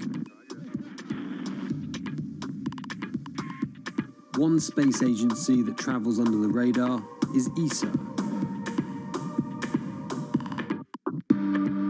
which is surprising considering what the European Space Agency has achieved and how vital it is to the global space industry. We've collaborated with pretty much everybody who is involved in space exploration. ESA wants to be a leading force in furthering humanity's mission into space. Commander Ground, do you copy? Copy.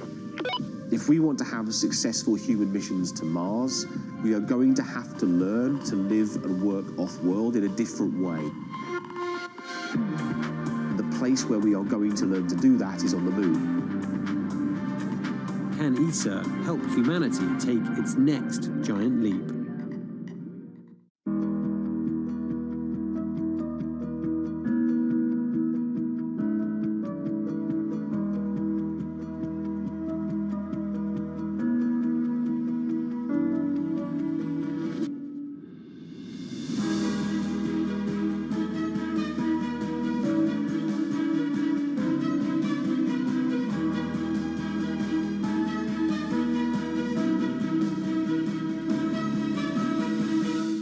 Mercedes-Benz is on a path towards CO2 neutral mobility. So we have flicked the switch there, and really we're going to step by step electrify everything.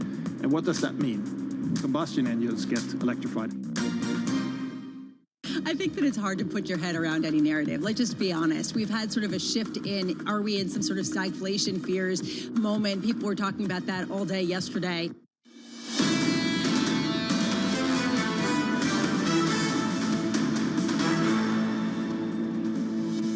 Taking aim at China, U.S. Secretary of State Antony Blinken vows to influence Beijing, saying its regime is the most serious challenge to international order.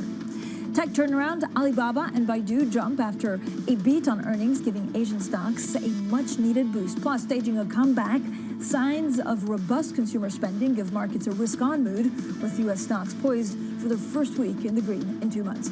Well, good morning, everyone, and welcome to Bloomberg Surveillance Early Edition. I'm Francine Lacqua here in London. Now let's get straight to Sir Howard Davies. He makes us smarter on the economy, but also on all things geopolitics. He's the chairman of NatWest, and he sees the UK Treasury facing huge challenges from current Conservative Party policy on Brexit. Now, in his new book, The Chancellors, the former Deputy Governor of the Bank of England looks back at how the UK economy has been managed over the past 30 years. Well, Sir Howard Davies joins us now. So thank you so much. And it's actually so topical because of the windfall tax and the fact that we're also seeing the Conservatives now going to territory that in the previous was really left with the Labour Party. Why did you write the book? Well, it was a lockdown project, to be completely frank. But actually, 20 years ago, I wrote a book called The Chancellor's Tales, where I asked a lot of the previous chancellors, dating way back to Dennis Healey, to come and talk to the LSE, where I was at the time, about their experience managing the Treasury. And I did that up to 1997, because that was, Gordon Brown was still around as Chancellor. So I thought, well, I'll do 97 onwards. And of course, that was a big change because the Bank of England became independent in 1997. Treasury lost monetary policy. And so I thought that was a natural break point. And I've interviewed all the chancellors and the permanent secretaries to try to understand how the Treasury has operated since then. My subtitle actually was, what did the Treasury think it was doing? But people, which could be read in two different ways. Yeah, I was going to say, is it positive or negative? Well, that's right. But I have tried to allow the Treasury to speak for itself to a large extent and explain how they saw their interventions in the economy during that period. I love that you have superheroes actually writing books in lockdown. I mean, I just barely survived lockdown, and there you are like publishing a book. What is the one thing that international viewers need to understand about what's different from UK chancellors? I mean, compared to other countries in Europe, they enjoy a lot more power. Yeah, they typically in Europe, the division of responsibilities, there's a Ministry of Finance, and there's also a Minister of Economy, and sometimes other bits too. But in the UK, we have a centre of power, which is very powerful because the Treasury does the spending and the taxing, but also does this sort of economic management. And that's a relatively unusual model. Now, I thought, when I started writing the book, I honestly thought that probably where I would come out at the end was we should go for a more European model. Yeah. But I've come out the opposite way, because if you look at the various attempts that have been made to divide the Treasury up, it's always come from number 10 Downing Street. Because, to weaken it. Yes, to weaken it, because they don't like the fact that there's a rival centre of power. And in our elective dictatorship that we have in this country, I've eventually concluded that actually two rival centres of power makes an awful lot of sense. And if you did divide up the Treasury, number 10 will become too powerful. Sir Howard, what does history teach us about what the Chancellor should be focusing on now? I mean, this is a Chancellor that is, of course, conservative, but putting on policies that feel like Labour. Yeah. Well, the single biggest problem in the UK economy is productivity. It's very weak and has been weak for some time. And probably the single biggest factor behind that is investment. Investment is very weak. It has been particularly weak since the Brexit referendum. So I think the Chancellor has to focus on business investment, what can be done to stimulate that. And that probably does mean a fairly significant overhaul of our tax system, which is less favourable to business investment than is typically the case in Europe. But this is extremely delicate, especially when we're dealing with Brexit and we have this small open economy that's dealing with very high inflation, and it's almost a template for the rest of the G7 countries. Yeah, well, we, of course, as we often are, we're somewhere in between the US and Europe, and we have some dimensions of the pathology of each of them, actually. Yeah. So we've had very low interest rates on the sort of European model, but we've now got inflation somewhat higher on the US model. So we're kind of betwixt and between. I mean, that will be, however, I do think a temporary phenomenon. I mean, it may last a bit longer than the Bank of England thinks, but I think it will eventually, these energy price rises will drop out of the equation and we'll have annual inflation rates somewhat lower. But I think you have to see through that and look at the underlying problems, and that's one of the messages. But it's so hard to see through it when so many people are seeing these rising cost of living crisis, and actually, they have to choose between eating and heating. Yeah, but the Chancellor has done a lot on that today, and it's an unusually redistributive package for a Conservative Chancellor. If you look at what's happened to the income deciles, I mean, this has been focused on the people at the bottom, which I think is absolutely right. Now, you may say, why did the Chancellor take such a long time to get to this point? It's a fair question, but nonetheless, I think having what he's done now should take off some of that pressure and has focused assistance on the place where it's really needed. But is a windfall tax a good idea? Well, personally, I'm instinctively against windfall taxes because, they're very difficult to define the circumstances in which you have them, and then everybody else looks and says, whoops, if I make a decent profit, I'm going to have it taxed away.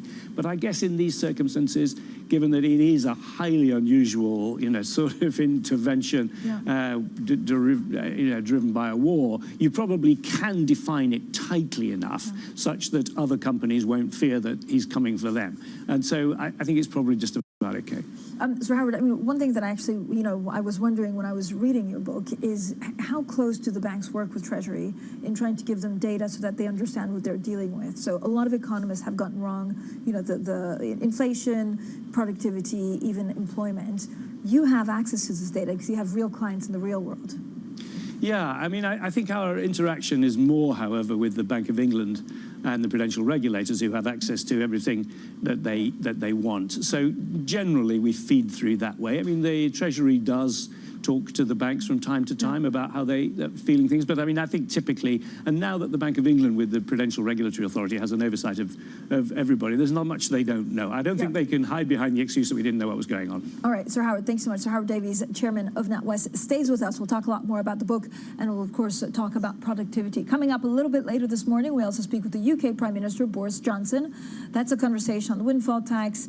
It'll be a conversation, of course, on inflation, but also Partygate. So that's coming up shortly. Now let's get straight to the Bloomberg First Word News. Here's Alice Atkins. Hi, Alice. Hi, Francine. The US has rejected a plan by Russian President Vladimir Putin to facilitate grain and fertilizer exports only if sanctions on his country are lifted. The Biden administration has pinned the blame on the Kremlin for blocking shipments and stoking concerns of global food shortages. Putin didn't specify if he was referring to Russian exports or those from Ukraine that have been stopped by Moscow's blockade of ports. Sources say the US and Taiwan are ready to announce talks that would deepen economic ties, a move that is likely to be seen as a fresh challenge to Beijing. Bloomberg understands negotiations would focus on economic cooperation and securing supply chains. The agreement would be similar to the Indo-Pacific Economic Framework. It would fall short of a free trade agreement. Beijing's month-long COVID outbreak is worsening, with 29 new cases recorded for Thursday. There's growing anxiety within China's government about the impact of its COVID-0 policy on the economy. Officials have imposed a raft of restrictions, including work-from-home orders for most Beijing districts. Profits at Chinese industrial firms shrank last month for the first time in 2 years. COVID outbreaks and lockdowns disrupted factory production, logistics and sales. Data from the National Bureau of Statistics showed industrial profits fell 8.5% in April from a year earlier. Senate Democrats said they were a bit more optimistic about a compromise with Republicans on gun control legislation in the wake of the Texas school massacre. Democrats appear to be willing to accept incremental steps. Many senators are going home for a 10-day recess and will meet with voters who may pressure them to take action. Global news 24 hours a day, on air and on Bloomberg Quick Take, powered by more than 2,700 journalists and analysts in more than 120 countries.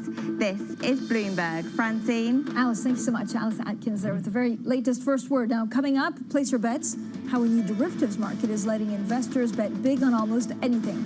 We'll have the details on today's big take story. That's a little bit later on in the show. This is Bloomberg.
Bloomberg has enhanced search on the terminal to deliver what you need when you need it. Now, you can simply type phrases in everyday English in the command line. Compare financials. Find people. Analyze markets. You can enter phrases or ask questions. What do you want to know today? Ask a question or visit SearchGo to find answers now. BSO Now is your online home for weekly Boston Symphony Orchestra and Boston Pops performances. See new concerts that go behind the scenes, plus acclaimed archival concerts. Visit bso.org/now, where the music plays on. BSO season sponsor, Bank of America.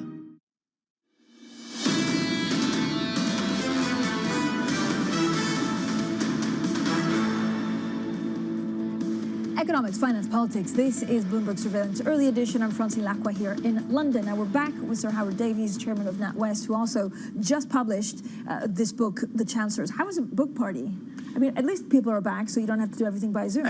Yeah, no, it was great. I think people were quite happy to turn up at a party, actually. I had it in the London Library in St James's Square, which I chair. And it was good fun. And you had a sense of people going, phew, you know, we're back to normal. Yes, that's right. So Howard, talk to me about Europe. So you have actually the ins and outs, which is basically goes through what happened with Brexit, the involvement of Treasury. 2022, where are we? Well, it's not a great situation, I think. If you look at the economic trends, you can see a break in the 2016 when the referendum happened. Investment has been weak since then, and indeed trade has been weak, both imports and exports, although in fact imports have probably gone better in some ways. And I think that's a tricky thing, because over time, an economy that's less open to trade is likely to be less competitive and less productive. Most economists think that there will be a Brexit hit of about 4% to GDP. I mean, there are a few at the margins who don't think that, but the average is that. And I think that's what we are seeing working through. And of course, gradually, and of course, it's been hidden by COVID and now by inflation and the war, but underlying all these ups and downs, there is a generally lower and weaker growth trend, and that's the priority the government must have. Are there trades, agreements that can be put in place fairly quickly? I think that the UK signed the first trade deal with US state Indiana. It's small, but could we have these kind of agreements in place? Well, that looks a bit difficult, because politically the Northern Ireland Protocol trouble is creating a problem in the US, so the US don't seem to be prioritizing a free trade agreement with the UK. So I think that's quite hard work, but it has sort of disappeared out of the public view temporarily, I mean, for reasons we kind of understand. But I think that's the kind of thing that needs to come back quickly onto the agenda, because otherwise, we're just not going to compensate for this drag anchor which we've got on the economy of Brexit. How many bankers have left the UK because of Brexit? The figures seem to suggest it's about 7,000, maybe growing. But you can't be totally reassured by that. It's less than people thought originally, because there is regulatory pressure. The ECB have been doing an exercise looking at all of the European banks and their trading operations in London and saying, are we happy with that from a risk management point of view, or are you doing back-to-back trades in Europe, which we don't like? And they've gone around, I think, 56 trading entities and are putting a bit of pressure on them to readjust the balance. So I think over time we will see some more. It hasn't been a great exodus, but... I was in Davos and I was speaking, this will make you laugh, I spoke to a lot of chief executives in the banking space, and they were like, are you still in London? I said, yes. And they were like, it's a nightmare getting my people out of London, because they just don't want to leave London. Yes. Will the City of London survive because of this? Because it's just attractive. It is. I mean, people, there's schools and the Opera House and, all kinds of things. Makes a difference. Which makes a difference. And it has been harder to move. And of course, COVID also perhaps stemmed that tide to some degree, because that was even harder to move during the COVID period. But undoubtedly, there's a lot of inertia. But, you have to say that a financial centre doesn't have a guaranteed right to remain the financial centre. I mean, if that were true, Babylon would still be the world's financial centre, and I mean, it's not. So, I do think you can't be complacent about it. Yes. And there are regulatory pressures. And unfortunately, there's a regulatory memorandum of understanding agreed with the Treasury and our regulators and with the EC, which has been negotiated but hasn't been signed, because the Northern Ireland Protocol makes the politics of that difficult. That's the kind of thing that I think really needs to come back on the agenda. So will that also hurt clearinghouses? It could do. Well, I mean, the clearinghouse problem is quite acute, because the European Commission have said they will extend equivalence to the London clearinghouse until, I think it's the middle of 24, and they will not extend it beyond that, so that people will have to move. Now, this is a case of an irresistible force hitting an immovable object, because the European banks do not want to move, because they say that'll reduce liquidity, that'll increase costs, etc. And at the moment, it looks as if nothing happens, and if we hit this deadline, then probably a lot of business will move to New York. But will it fragment? I mean, this is good for no one. That's good to nobody. I mean, it's good for New York, probably, because New York, bizarrely, has equivalence, which London does not have. I just can't help thinking that if we could get over the Northern Ireland Protocol, that and some proper political discussions could be had, that there is a solution to this. But at the moment, I can't see what it is. What was the favorite bit, actually, in your book that you had to write? Is there something that surprised you? Well, I quite enjoyed writing about the Scottish referendum, which has sort of faded into history a bit. But the Treasury then was extremely influential in explaining that the Scots had to make a decision about the currency. currency, and that they couldn't assume they could just carry on with the pound whilst having their own separate fiscal policy because of the sort of free rider problem which was revealed in the Eurozone. And I think actually looking back at that and seeing those arguments, which were quite forward-looking in a way, was I found quite an interesting. I wonder whether, you know, in the research of this book, we often, I mean, always really give politicians a hard time for not thinking about the citizens, but some of these decisions are quite stressful. They are stressful. I mean, it's a tough job. You know, if you look at the people, you know, Alistair Darling inherited the financial crisis and, you know, was dealt a hand with the top card was an 8. You know, I mean, he had no money. I mean, and that was very, very, very, very tough. I mean, Gordon probably had it easier. I mean, Osborne, you know, there was a recovery sort of underway when he took over, so that wasn't too bad. But Stephen Hammond had to negotiate Brexit and post-Brexit and disputes within the cabinet. I mean, it's a tough job. It is a tough job. Thank you so much, Sir Howard Davies, there, chairman of NatWest, with a great book, very good-looking cover, and it's a great read, so I urge everyone to go and check it out. Now let's get straight to your Bloomberg Business Flash. Here's Alice Atkins. Hi, Alice. Hi, Francine. Broadcom has agreed to buy cloud computing company VMware for about $61 billion. The move makes the chip maker a bigger force in software in one of the largest technology deals of all time. The transaction represents about a 44% premium to VMware's valuation before May the 20th. That was the last day of trading before Bloomberg reported a potential takeover. Workers at Apple parts supplier Quantitative Computer in Shanghai have clashed with guards. That's according to people familiar with the matter. Media reports over the last week have highlighted frustration among the workers who have been trapped in a bubble due to mounting COVID infections. Quanta and Apple representatives declined to comment. A South Korean business newspaper reports that Samsung has notified parts supplier of a 10% cut in its smartphone production for this year. Citing an unidentified official at one of the suppliers, the paper says Samsung plans to produce 280 million units, down from an initial target of 310 million. It's blaming weak demand due to rising inflation and the ongoing war in Ukraine. Alibaba's shares surged in Hong Kong after revenue rose 9%, beating estimates. The result reassured investors trying to come to grips with the economic cost of China's strict lockdowns. However, Alibaba refrained from offering its usual outlook for the year, underscoring the unpredictable impact on supply chains and consumer sentiments. That's your Bloomberg Business Flash. Francine? Alice, thanks so much. Alice Atkins there. Now, coming up, place your bets, how a new derivatives market is actually letting investors bet big on almost anything. We have the details of today's big take. That's next, and this is Bloomberg.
Companies now, they're getting hundreds, maybe even thousands of applications. So software has come in to automate the process. You want to write your resume for robots, not for humans. The only job your resume has is to be comprehensible to the software that is reading it, because that software or robot is going to decide whether or not a human ever gets their eyes on it. These things are programmed by a certain segment of the population that might not be totally inclusive or not be fully aware. Concerns about how this technology could exacerbate discrimination. For the FTC, I think foremost, the FTC needs to be making sure that we're fully understanding this technology. We don't trust companies to self-regulate when it comes to pollution. We don't trust them to self-regulate when it comes to workplace comp. Why on earth would we trust them to self-regulate AI?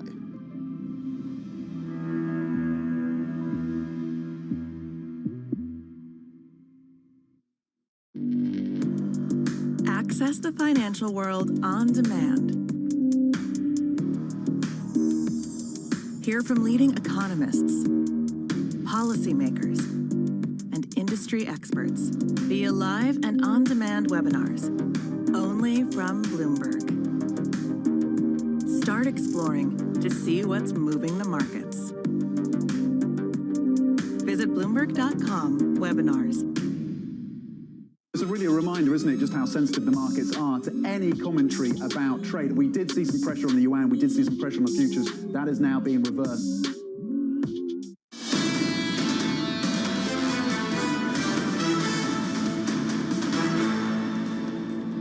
Economics, finance, politics. This is Bloomberg Surveillance Early Edition on Francine Lacqua here in London. Now let's focus on today's Bloomberg Big Take, and it's a story of Kalshi.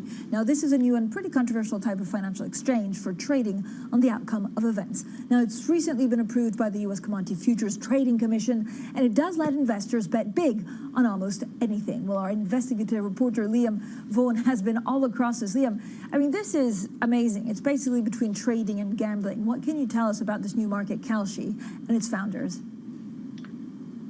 Yeah, so Kalshi is this thing called a prediction market, which has been around in academia for quite a long time, but previous attempts to kind of get it up and running and get it past the regulator have always failed. And fascinatingly, these two very ambitious, very intelligent 24-year-olds at the time managed to convince the CFTC finally that this was a good thing. Their kind of pitch was that these markets, which allow you to bet on everything from like the outcome of the Oscars to whether a piece of legislation will pass to whether bees will be put on the endangered species list, you know, literally anything, are useful financial products to allow people to hedge. So, for example, if you're in a big fund and Brexit's coming down the corner, rather than having to sort of predict what that's going to do to stocks and derivatives, you can just bet on Brexit itself, and it's a kind of cleaner way to hedge. But as our story gets into, there were lots of people within the regulator that sort of felt like this was really just gambling with another name, and also could be dangerous, you know, with regards to people starting to mess with reality in order to make a lot of money. So, Liam, your piece says that some regulators were actually worried that trading on events could be dangerous. Is it because there's too much money involved, or because it really replicates some of the gambling concerns?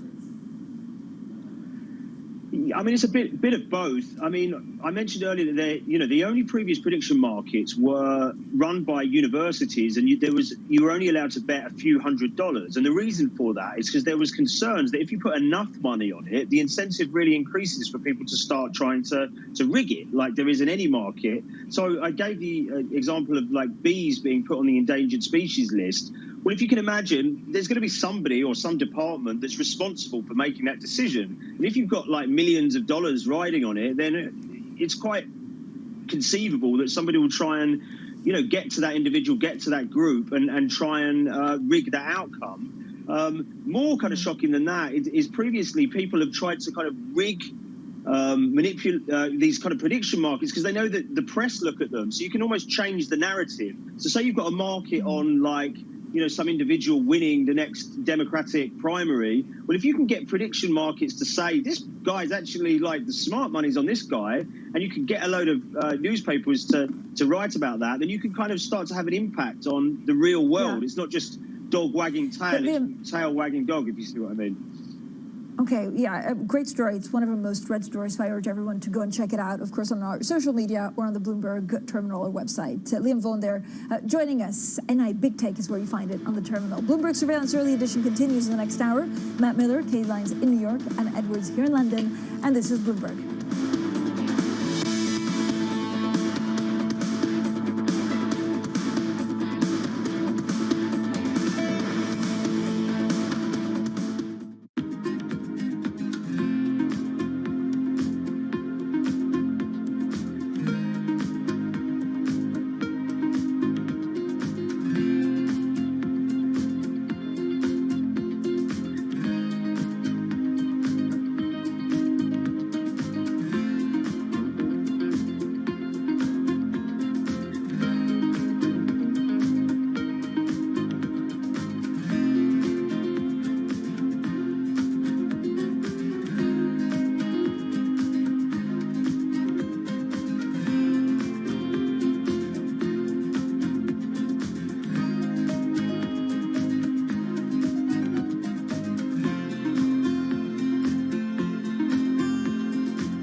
It's almost the end of the year, but Bali is still quiet and empty.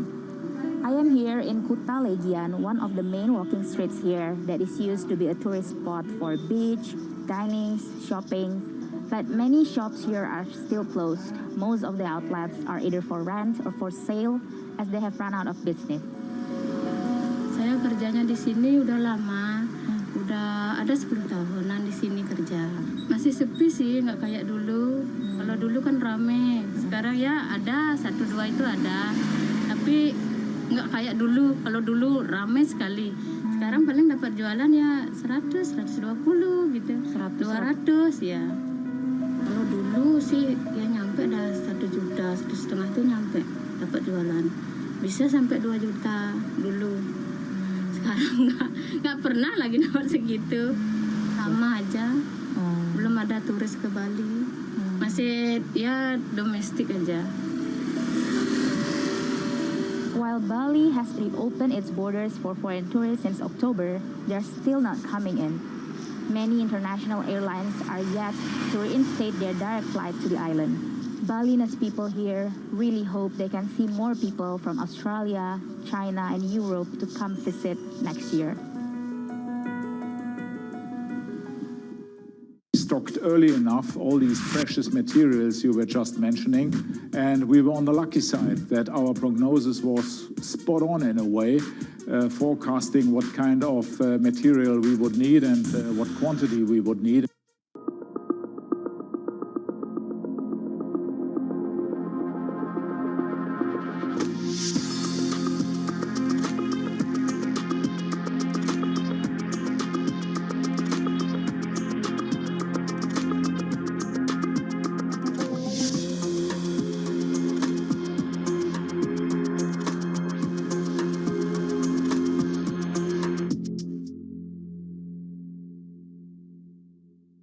Wherever you get your news. This is Bloomberg Daybreak with Lee. On Bloomberg Radio. Welcome to Daybreak Australia. This is Bloomberg Technology. This is Bloomberg Green. On TV, radio, and the web, this is Bloomberg.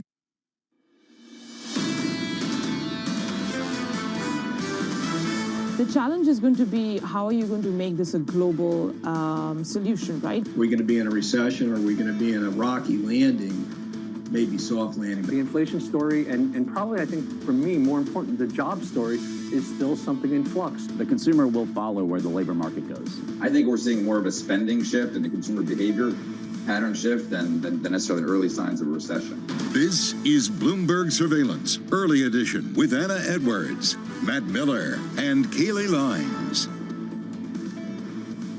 It's 10 a.m. in London, 5 a.m. in New York, and 5 p.m. in Hong Kong on this Friday, May 27th. Our top stories today.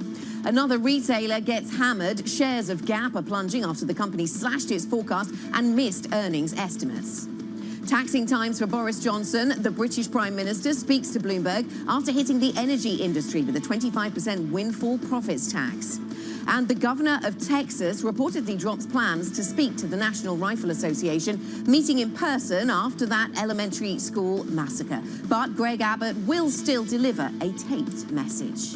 Welcome to Bloomberg Surveillance Early Edition. I'm Anna Edwards in London with Matt Miller and Kriti Gupta in New York. Kaylee Lines is off today. And back to the markets, Kriti. It does seem as if that positive sentiment in the US yesterday going through into Asia, coming through into Europe. So far this Friday, we are buying stocks. Yeah, a little bit of green on the screen, at least in the Asian session, Anna, and really a lot of this comes from those technology stocks that you see. Alibaba, Baidu, they did come out and actually with some positive earnings stories, and it didn't just help the Chinese benchmarks, it helped the entire region. You saw, of course, the MSCI Asia Pacific Index up to the tune of 1.6%, but really, to my earlier point, the outperformer here was, of course, in the Hang Seng in China, 2.9% gains, almost 3% gains. This is significant as we talk about the investability of China, and specifically Chinese tech, just given the global route that you've seen, but specifically concentrated in those high-flying names. Do those growth stocks lose their luster a little bit? But today, at least, that's not the case, or at least in the overnight session, it certainly wasn't. I do want to get to the currency story, though, because this is important. As we talk about geopolitical tensions between the United States, between China, keep an eye on the offshore yuan here. You do see a little bit of strength, but remember, we do still have some very strong words from Secretary Blinken, also potentially some strong words from President Biden as well when it comes to Taiwan, when it comes to Taipei. Also keep an eye on the Japanese yen. Remember, we are constantly watching for that continued weakness in the yen, that continued strength story. So, of course, that's going to be a currency pair I have my eye on, Matt.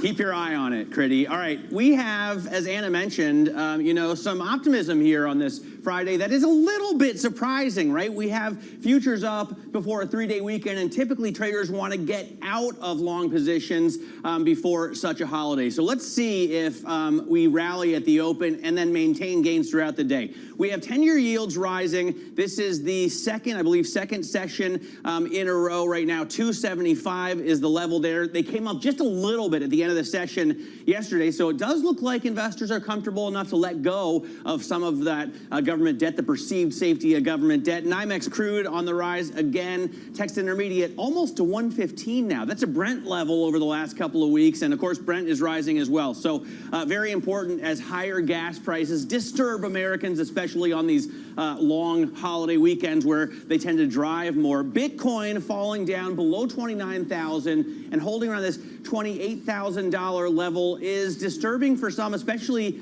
Anna, the weekly run, or the run of weekly losses. I think you were telling me this morning it's 8 weeks in a row, right? And that's the longest string of weekly losses that we've ever seen in Bitcoin.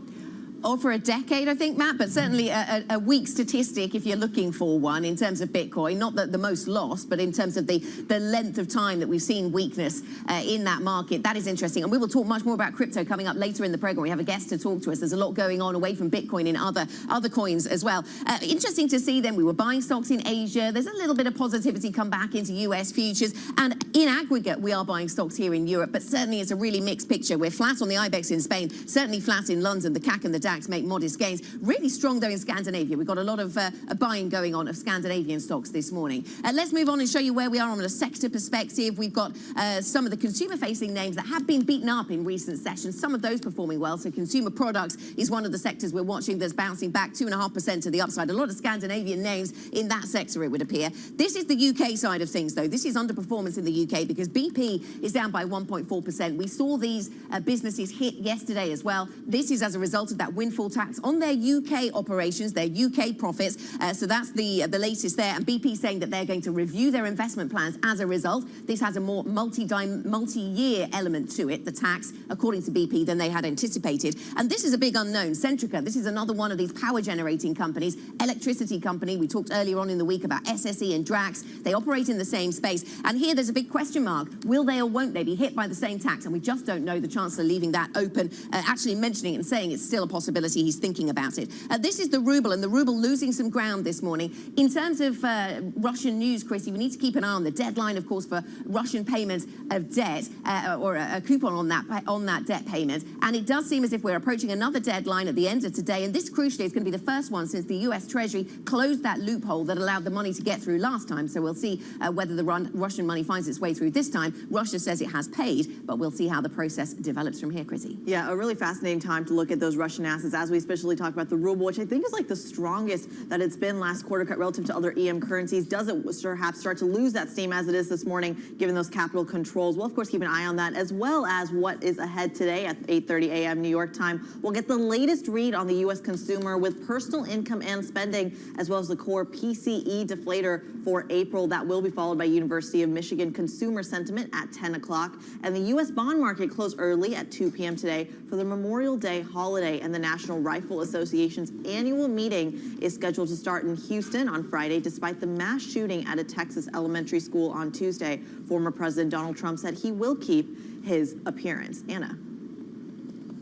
Chrissy, UK Prime Minister Boris Johnson spoke to Bloomberg this morning in a wide-ranging conversation aboard a train, because he's travelling at this point. He talked about the economy, Partygate, and Ukraine.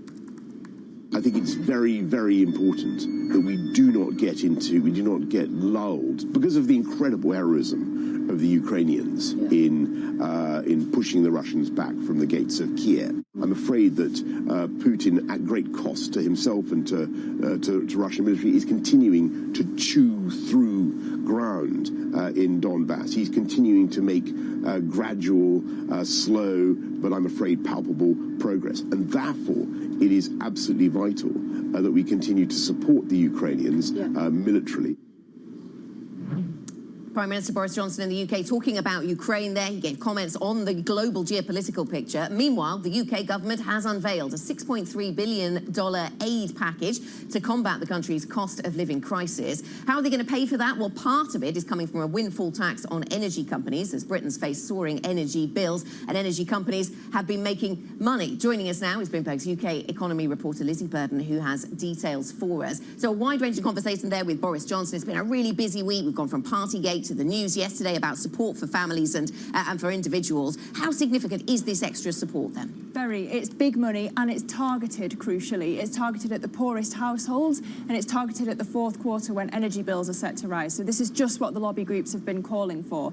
Because consumers are expected to spend the money, it should help the UK to avoid a recession this year, but it does heap pressure on the Bank of England. Bloomberg Economics didn't think we were going to get more tightening in the second half of this year. Now they've changed their call. They see 4 hikes before the end of 2022. In terms of the windfall tax, it's very controversial, not just because it was originally a Labour policy, but also because energy bosses are now saying that they're going to look at their plans again for investing in the UK. But really, it makes the tax burden the highest since the 1950s. So Rishi Sunak doesn't look like the tax-cutting heir to Margaret Thatcher anymore. No, following indeed in the footsteps of authoritarian leaders like Orban from Hungary. Lizzie, thanks very much. Lizzie Burden there talking to us about what the UK is doing. Now let's talk about retailers. Well, the Gap specifically, shares falling after the retailer lowered its full-year forecast and posted first-quarter profit that missed Wall Street's estimates, citing operational missteps and higher costs. Katie Lindsell, Bloomberg UK retail reporter, joins us for more. So what were the missteps? Yeah, so I think really for Gap, this was a really big miss. Investors were pretty shocked. And what we should really be looking at is Old Navy. So there we're not seeing simply the fact that there's a cost of living crisis and that we're going to see shoppers buying sort of clothing less and less. It's also the fact that there was the problems with their sizing. And that's something that I think investors are finding it harder to forgive for a retailer when this environment is always very, very difficult at the moment. Also, if we look at Banana Republic, that's sort of more of a premium end of the Gap brands, and that actually fared much better in the period. So we're going to see going forwards that end of the spending is going to be doing better. But when people are looking at their staples, you know, they really expect more than the sort of poor sizing that they got from Old Navy. Katie, thanks very much. Really interesting to see how Gap fits into the broader conversation about retail, about those other retailers that have been struggling, of course, and then yesterday some that weren't, and whether people are just spending money on services instead. Katie, thank you very much. Bloomberg's Katie Lindsell joining us with the retail narrative out of the United States. Over to China. In Shanghai, it's a sign of the extreme steps being taken to keep factories running during a lockdown. Workers at an Apple supplier, Quanta Computer, have started to revolt against their overseers after being locked down in their factory for almost 2 months. Bloomberg's Tom McKenzie has details. Some quite harrowing scenes there, Tom. Yeah, we're talking about tens of thousands of workers. This is a company, Quanta Computer, that makes the MacBook for Apple. And just for the context, these workers are part of the closed-loop system that China has implemented to ensure that manufacturing can continue amidst the COVID-0 policy. What does a closed-loop system look like? Well, it means that those workers are essentially trapped inside their factory where they live, eat, and work, and they've been doing that for 2 months with no respite. So you've seen these protests, you've seen them surging past the guards, they've been concerned about supplies of food and medicine, things like that. Over the weekend, they actually surrounded the dormitory of the Taiwanese managers of this company to urge additional pay and, again, to express their concerns about the lockdown. The longer-term picture is, the clearer and bigger implications are that so many manufacturers are relying on this closed-loop system, and now you're seeing and starting to see it fray at the edges. GM are here, Shanghai are here, Tesla is there in Shanghai. Tesla have put some of their workers in an ex-military camp and some former factories, and they're housing them there as part of this closed-loop system. You're seeing this discontent amongst workers, but also amongst households. Closed-loop system. Yeah. So prison is a closed-loop system. Like, why do we use that phrase? It's so silly. Essentially, they cannot leave these premises. They are continuing to be paid, of course. These workers about $450 a month, which is below the average pay in China. They get their food. But clearly, you're locked in for 2 months with a lot of difficulty in trying to move out and leave. And of course, those frustrations boil over. And the point is, if this system frays at the edges and then just breaks down completely, then that manufacturing is going to grind to a halt. And the likes of Apple saying they've already taken an $8 billion hit on sales. Look, the people of China, they have a phrase called eat bitterness, 吃苦. They say that they can put up with a lot of hardship. Well, that has a limit, and you're starting to see that now in China. Absolutely. Tom, thanks so much for joining us. Tom McKenzie there on the riots that we're seeing at Apple production facilities. Now, U.S. Secretary of State Antony Blinken took aim at Chinese President Xi Jinping during a speech laying out the administration's approach toward China. He spoke yesterday. Rather than using its power to reinforce and revitalize the laws, the agreements, the principles, the institutions that enabled its success so that other countries can benefit from them too, Beijing is undermining them. Under President Xi, the ruling Chinese Communist Party has become more repressive at home and more aggressive abroad. Meantime, the Biden administration and Taiwan are planning to announce negotiations to increase economic ties. Beijing has warned Washington about its relationship with Taiwan. Jack Fitzpatrick, Bloomberg government reporter, joins us now from D.C. for more. And Jack, of course, this only comes a couple of days after President Biden said the U.S. would intervene militarily if China attacked Taiwan.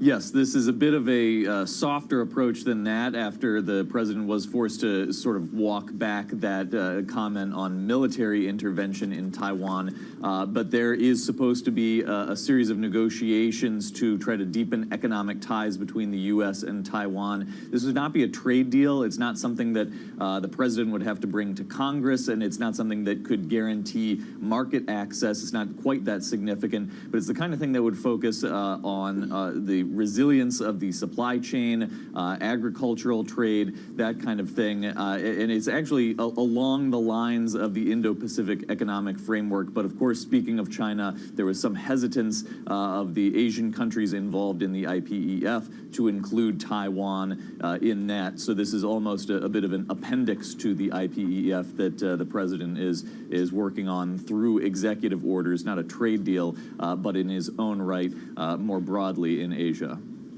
Jack, let's talk about another thing the president has been very vocal on. That, of course, is simply gun control and what that means in the wake of the shooting in the school in Texas on Tuesday. Today, of course, we know the National Rifle Association, the NRA, is hosting their event in Texas. And Greg Abbott, actually the governor of Texas, looking to pull out. What can you tell us about the developments on that front? Yes, he is expected to pull out in person, but still deliver a video address. So obviously it is news. It is a response to the recent shooting that the governor is not participating in the NRA annual summit today. Maybe some pressure, seeing as he is up for re-election and was just yelled at an event by his opponent, Beto O'Rourke. So even in a state like Texas, which is has a number of gun supporters, some political pressure on him. But I wouldn't want to overstate that, seeing as they are still likely to hear from Governor Abbott. And of course, as we heard from former President Trump, he'll still be involved in the annual summit. So not a wholehearted backing away from high-profile Republicans from the NRA's annual meeting. Jack Fitzpatrick of Bloomberg Government in Washington, thank you, as always, for the updates. Let's take a look at some of the stocks moving in the pre-market trading in the United States, because a lot is going on. Of course, we did just talk about the retail story, the Gap story, so significant as we talk about what within Gap is actually moving. And of course, Gap shares down to the tune of 17% this coming, given that you do start to see a little bit of a slowdown. But most importantly, to me, I think the story here is the store closures. They're looking to close 50 Gap and Banana Republic stores, but open 40 Old Navy and Athleta stores. Really still pushing for that Old Navy story, but really still concerned about the margin pressures, the supply chain pressures, a theme that we've been hearing quite broadly. Let's take a look as well as Costco, also reporting earnings after the bell. They're actually kind of had good earnings, but what they are saying is those rising costs, the margin pressures are still going to weigh into their bottom line. For our international audience, Costco is essentially this wholesale kind of retailer. They essentially, their business model is to buy in bulk. You get a membership, you buy in bulk, and essentially the unit price becomes cheaper. So really kind of still a a broader way of looking into the retail space. Those shares nevertheless down 1.8%. Once again, this coming off of the idea of rising margin costs for Costco, which actually does make a pretty decent margin. Let's also go to the entertainment industry. Lionsgate also under pressure. A lot of bad news overnight, I gotta say. Lionsgate, well, unchanged now, but it was under pressure in the pre-market, and this really comes off of their plan to spin off their Starz Entertainment unit by the end of the summer. Investors weren't that excited about that plan, given just how much revenue Starz gives to their bottom line, but of course, we're going to see whether or not that plan actually holds through the summer, Anna. Coming up on this program then, Chrissy, we will talk to Wei Li, BlackRock Investment Institute Global Chief Investment Strategist. So much to talk to Wei Li about the fate of retail in the US and globally, about the risks involved with the Chinese supply chain at this point. Also talking about the higher tax take that we are going to see some corporates facing. And on the crypto front, we'll talk to Marieke Flamant, who's the CEO of Near Foundation, a Swiss blockchain project, plus the gambler's market. Today's big take story examines the newly approved startup that allows 5-figure wagers on everything from the Grammys to the next COVID wave. Read more by typing NI Big Take into your terminal. This is Bloomberg.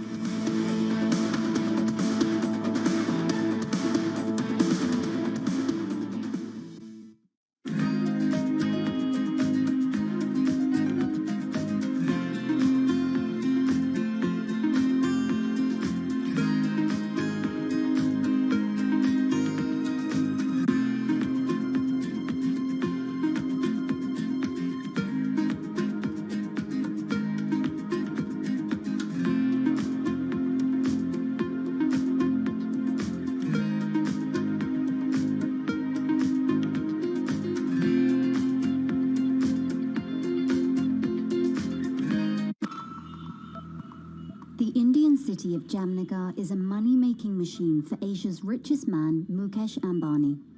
His company Reliance has the world's biggest oil refinery complex here in the city. Jamnagar is also where Ambani is making his newest bet, a $10 billion investment in green energy. His ambition is closely aligned with the Indian government's plan to reach net zero emissions by 2070. But Ambani is not alone. India's second richest man, Gautam Adani, has committed $20 billion of investment over the next decade. But India's massive dependencies on fossil fuels have some environmental advocates questioning the realism and sincerity of those green ambitions and those of its two biggest billionaires.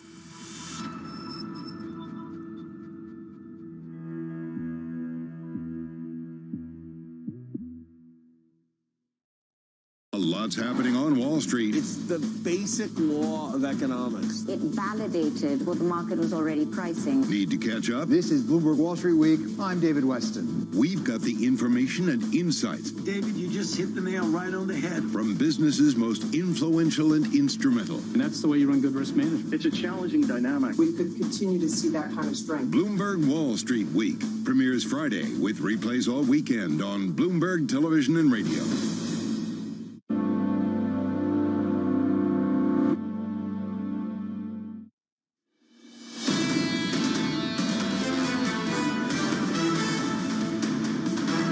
This is Bloomberg Surveillance Early Edition. We are simulcast on both Bloomberg Radio and Bloomberg Television. I'm Matt Miller with Kriti Gupta. Today here in New York, Kaylee Lyons is off. Anna Edwards still with us, thankfully, out of London. We were talking, Anna and I, about the long losing streak that we've seen in Bitcoin. We've seen a similar losing streak for equities. 7 down weeks in a row for the Dow Jones Industrial Average, the S&P, and the NASDAQ. Well, we're seeing gains now for all 3 of those benchmark indexes, so maybe this is the end of that losing streak. Dana El-Baltaji joins us, Bloomberg Managing Editor for Credit. And Dana, it's interesting, you know, we were saying that you could judge the bottom by credit spreads. Is that what's happening here? Yeah, I think there's a very good argument for that. And in fact, we're also seeing it within the credit space. If you take a look at risk within Europe, it's actually down this week by the most since, I think it's June 2020. There's a massive move within risk, and people want to try to make as much money as possible because of what you just showed, which is basically this massive rout that has hit everybody across the board, not just stocks, but stocks and bonds and everything. Dana, we've got a big Russian story hanging over markets at the moment, and that's whether they will or won't default, whether they'll be able to pay to investors the money that is due on their sovereign debt. Of course, this is the first payment that's due today since the US Treasury closed that loophole. How will the market, will sovereign ratings agencies digest this and look at this, given if they can't pay, you know, they say they've paid the money already. If they can't pay, it will be because of rules in other places, won't it? It'll be because of, rightly or wrongly, Western policy. And that's the thing. I mean, I think that's the really complicated bit about this entire story. First of all, we've been here before. We've asked ourselves, how will Russia do this? And at this point, we don't know if the money is actually coming. If it does come, then this will come up again in a few months' time. Okay, we'll keep revisiting this story then for sure. Dana, thank you very much. Dana El-Battaji joining us there with the latest on credit markets. And for market analysis, check out MLIV Go, the function on your Bloomberg terminal for the Markets Live blog. This is Bloomberg.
When you think of cutting-edge technology at sea, you might be thinking of stuff like this.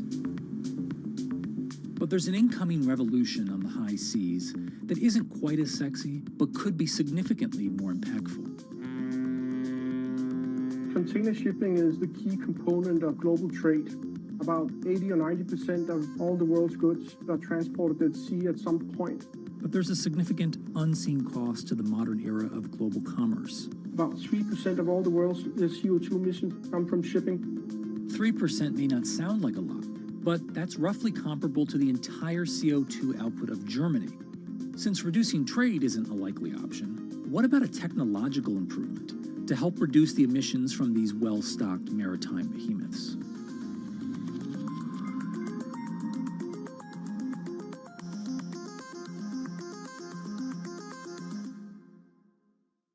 Front Row, exclusive interviews with the most influential figures in finance. Lloyd Blankfein. Deflation is a terrible thing. Inflation you could tolerate. Kathy Wood. Tesla will be in the pole position to dominate. Jeremy Grantham. We've had a very, very abnormal honeymoon Goldilocks period. First available on the Bloomberg terminal, then on Bloomberg Television and Bloomberg.com. Front Row, the best seats in the house for business's greatest minds.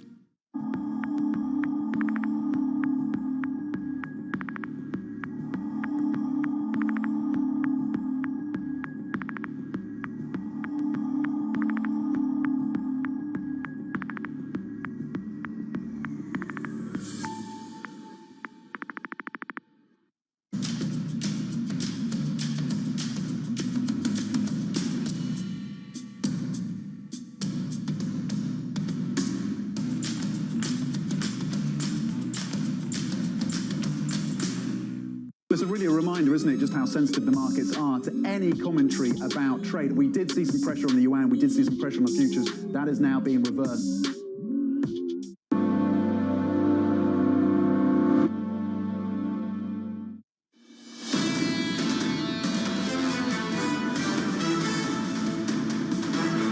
keeping you up to date with news from around the world. Here's the first word. The White House is scrambling to do something about record high gasoline prices in an election year. Bloomberg's learned the Biden administration has reached out to the oil industry about restarting shuttered refineries. The average price of a gallon of regular unleaded gasoline stood at a record $4.60 Wednesday.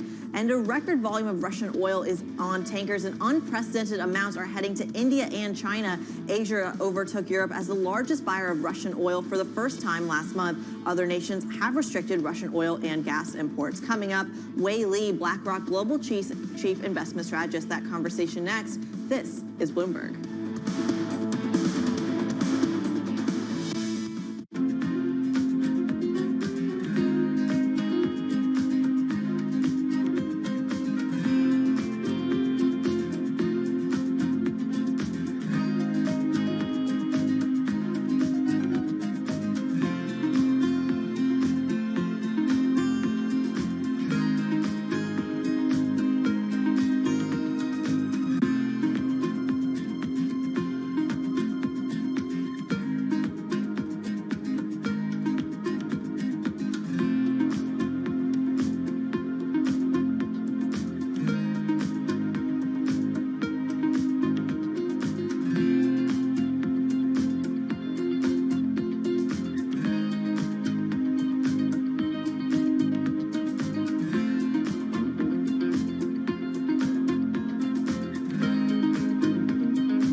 Nuestro experimento, no hemos pintado todos los edificios de blanco, sino estos más asequibles de pintar.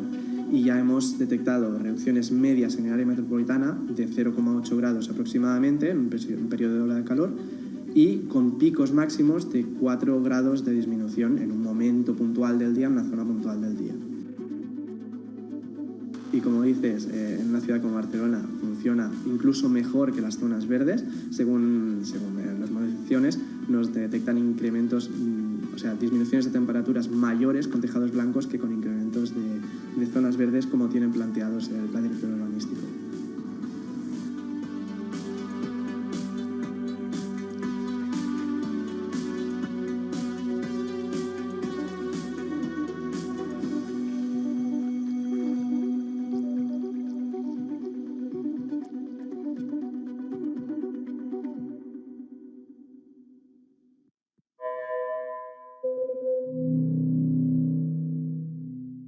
Why do the biggest names in business choose Bloomberg? That is a great question. It's a great question. It's a great question. Great question. Great question. Great question. Great question. That's going to be the best question I get all night. I'm glad you asked that. Bloomberg Television. Top experts. Great questions. This is a market that over the past few weeks has made it clear it wants to go higher. It got a little spooked by the idea that geopolitical tensions are rising.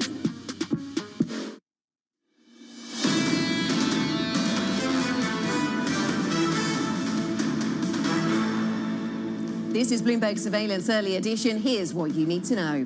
Another retailer gets hammered. Shares of Gap are plunging after the company slashed its forecast and missed earnings estimates. The blame is being placed on higher costs and operational missteps. Boris Johnson is urging that more sophisticated rockets be sent to Ukraine so it can strike Russian targets from much further away. We'll bring you more from our wide-ranging interview with the British Prime Minister. And the governor of Texas reportedly drops plans to speak at the National Rifle Association meeting in person after that elementary school massacre. But Greg Abbott will still deliver a taped message. Former President Trump will make his speech in person. I'm Anna Edwards in London with Matt Miller and Kriti Gupta in New York. Kaylee Lyons is off today. And Kriti, we've seen positivity through the Asia session with Asia Tech, a bit of buying here in Europe, but a mixed performance here in Europe as we head towards the end of the week. Yeah, a little bit of mixed session in futures as well, right, Matt? I mean, walk us through the price action. Yeah, futures are actually higher right now, and they have been all morning. You know, when I came in, to work like 4 hours ago. I saw Crude in the makeup room, and I said, I can't believe they're buying, right, ahead of a 3-day weekend. Typically, investors like to get clean before they go to the Hamptons or whatever. Anyway, right now, it's up, and we're seeing investors let go of 10-year treasuries. So letting go of the perceived safety of government debt, I guess it's even more than perceived. It's pretty darn safe, right, relative to everything else. And that allows the yield to float up just a little bit to 275. Nymex crude also floating up to 114.71. Actually, Crude pointed out an interesting story that the Biden administration is asking refineries to up their capacity or to use more of their capacity because they want to keep gas prices down. So key over Memorial Day weekend when so many Americans are going to be driving. Maybe they're selling Bitcoin to buy gas because right now it's down. 28,989 is the level, off 1.5% since midnight. And if we finish the week down, so if there's not a rally today, it'll be the 8th week in a row for Bitcoin to lose some price action. And Crude, apparently this morning it's all about retailers getting hammered. Is Gap getting hammered? It's getting hammered, but it's not showing up in the macro space. Futures are up, as you pointed out, and yet if you look at what the driver was for the stock market really this week, it was a retailer story. But take a look at this retailer. Gap shares down 17% in the pre-market. Of course, this comes after pretty lackluster earnings overnight. They actually did say that not only are they concerned about supply chains, inflation, margin pressures, lower demand, really just the gambit, the wall of worry really hitting Gap all the way, but they're also looking for store closures. Gap, Banana Republic, 50 stores are going to be closed in the United States, or at least that's the plan. They're going to open, however, Old Navy and Athleta, about 40 stores. So that's good news, at least when it comes to kind of pivoting perhaps their business. We'll see, though, if they can actually pare some of these losses during the intraday session. Let's also look at this other story here. Costco also reported earnings after the bell yesterday. And once again, it's a margin story there. It's a freight cost story there for our international audience. Costco is essentially a wholesale retailer. You buy a subscription and then you're able to buy in bulk. So the prices at the cashier are actually higher, but for the unit price, it is cheaper. So a little bit of a bargain for perhaps a wealthier customer. Nevertheless, they are saying for their bottom line, the margin pressures are really eating into that. And of course, you are looking at PayPal here, and actually an upside story amid all of this wall of worry, up about 0.7%. They actually said, this is some kind of doom and gloom news, but they said they're actually cutting and reducing their workforce. And on one hand, that's bad news for the actual people of the company, but it's good news for the stock because it means they are actually going to deal with some of those cost pressures, Anna. Yeah, Chrissy, the European stock market then dealing with that wall of worry quite confidently, at least in aggregate today. We're up by 0.6% on the stocks here in Europe. But we do have quite a divergent performance. Scandinavian shares doing pretty well this morning. London shares, UK shares doing less well. And a couple of them listed here for you. BP is down by 1.2%. It's been under pressure recently as a result of changing policy from the UK government. And we heard yesterday from the Chancellor, he's putting a windfall tax on BP. BP says this has a longer duration, this tax, than they'd anticipated. As a result, they're going to review their investment plans. It is a tax, though, just on UK profits, to bear in mind. Centrica is down by 5.4%, a UK electricity generating business. And there are questions as to whether this type of business gets lumped in with the oil and gas sector and also will face this kind of windfall tax. That is not yet clear. The Chancellor has not decided on that. But in the in that vacuum of uncertainty, that sector has been weakening. Here's the ruble losing ground, actually, against the US dollar. We're waiting to see whether the Russian government manages to come good on debt payments that are due today. But of course, that's going to be very difficult now because of the US Treasury closing that loophole. And this will be the first time that we've seen the Russian government trying to pay this debt whilst operating under this sanctions regime with this loophole closed, which was what they used last time to get those payments through to Western investors, Chrissy. Yeah, and it's really interesting. I think when you look at the ruble, you actually see so much strength in the ruble. To see it unwind just a little bit in the face of perhaps some of those capital controls abating. Of course, we know there have been several stories coming out of Russia simply in terms of fertilizer prices, commodity prices, what control Russia continues to have as Europe really decreases that dependence. Let's talk about how the market is going to interpret all those developments. Joining us now is Wei Li, BlackRock Global Chief Investment Strategist. Thank you, as always, for joining us. Let's go to the Russia question that we just talked about here. How much of that is actually still driving the market action, or do you perhaps feel that the market is pricing in or is getting used to some of the commodity pressures that have already been at play? Hi there, good morning. Well, I think the spillover from the tragic war in Ukraine is still being felt by global economies, and by our estimates, the impact on euro area growth for 2022 is likely going to be dragged down because of the energy crisis by up to 3%. And in the meanwhile, we also expect inflation in euro area to be pushed up by up to 1.5%. That's a direct result of the energy crisis and volatility in that space. And the equivalent read across to US economy is more muted in that we expect the energy price to impact US growth by dragging it down by up to 0.5% and pushing up inflation by up to 1%. So more muted than euro area. And this was also why a few weeks ago we downgraded European exposures, whilst at the time pivoted towards US, but now we are actually neutral on developed market equities. So year to date really has been a series of de-risking versus benchmark exposures. Wei-Li, good morning. So you're neutral on those developed markets. Let me ask you about the UK and how you interpret what we've learned about the UK investment climate, I suppose, given the announcement yesterday. Does it make you think twice about getting invested in UK energy assets, or does it make you concerned that other sectors of the economy that maybe are making high profits, that have substantial dividends, could be targeted next? Or do you say this is just going to be something that happens in many geographies? We've seen it in Italy, we've seen it on a much larger scale in other parts of Europe, Hungary, for example. I think the challenge that UK is facing, this trade-off between growth and inflation, is very emblematic of the broader challenges facing many developed market economies. So during the pandemic times, monetary policy and fiscal policy, they were joined up, coming to the rescue of the economy, but now we're seeing a bit of a decoupling, right? So on the fiscal side of things, we're seeing easing from the Treasury, but on the monetary side of things, BOE is expected to now hike even more, 4 more times for the rest of the year. So a bit of a decoupling as we try to strike the balance between growth and inflation, and that makes the outlook really challenging. Is that a real problem then, the disconnect between fiscal and monetary policy? Should they be operating in the same direction?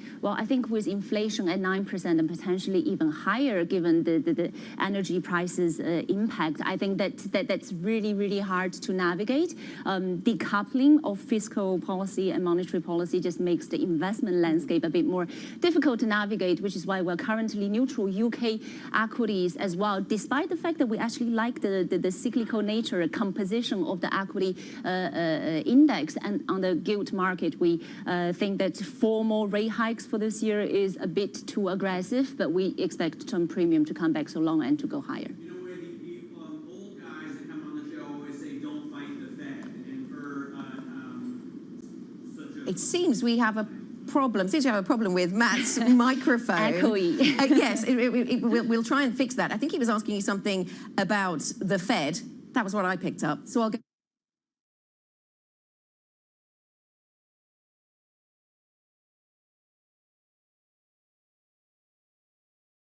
Can you hear me? Let's talk a little bit. Let's talk a little bit about the Fed when we come back. For now, though, markets are in the green. We're going to pick this up in a little bit. For now, let's head to the commercial break. This is Bloomberg.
I think what we've seen during this period of time is that communicating via video is not a fad. We are using it in all aspects of our lives, for work, for learning, for communicating, for staying in touch.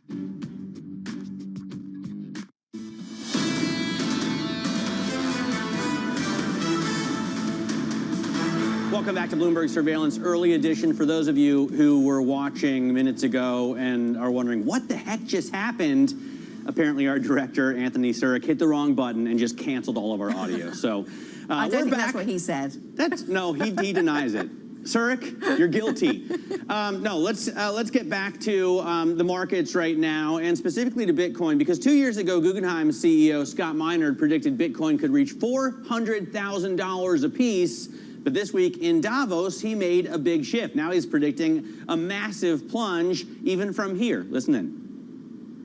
We were probably going to hit $8,000 before. What was that number? 8,000 until we totally flush So you out have what's no going more on. holdings? No. Okay, I mean, well, if I were, I'd be short. Joining us to talk about this and other interesting episodes in the crypto universe over the past few weeks is Marique Flamant. She is a former crypto skeptic. She's now the CEO of Near Foundation. And in the middle of her career, or of your career, Marique, you have helped develop some really important technologies, including USDC, the stablecoin.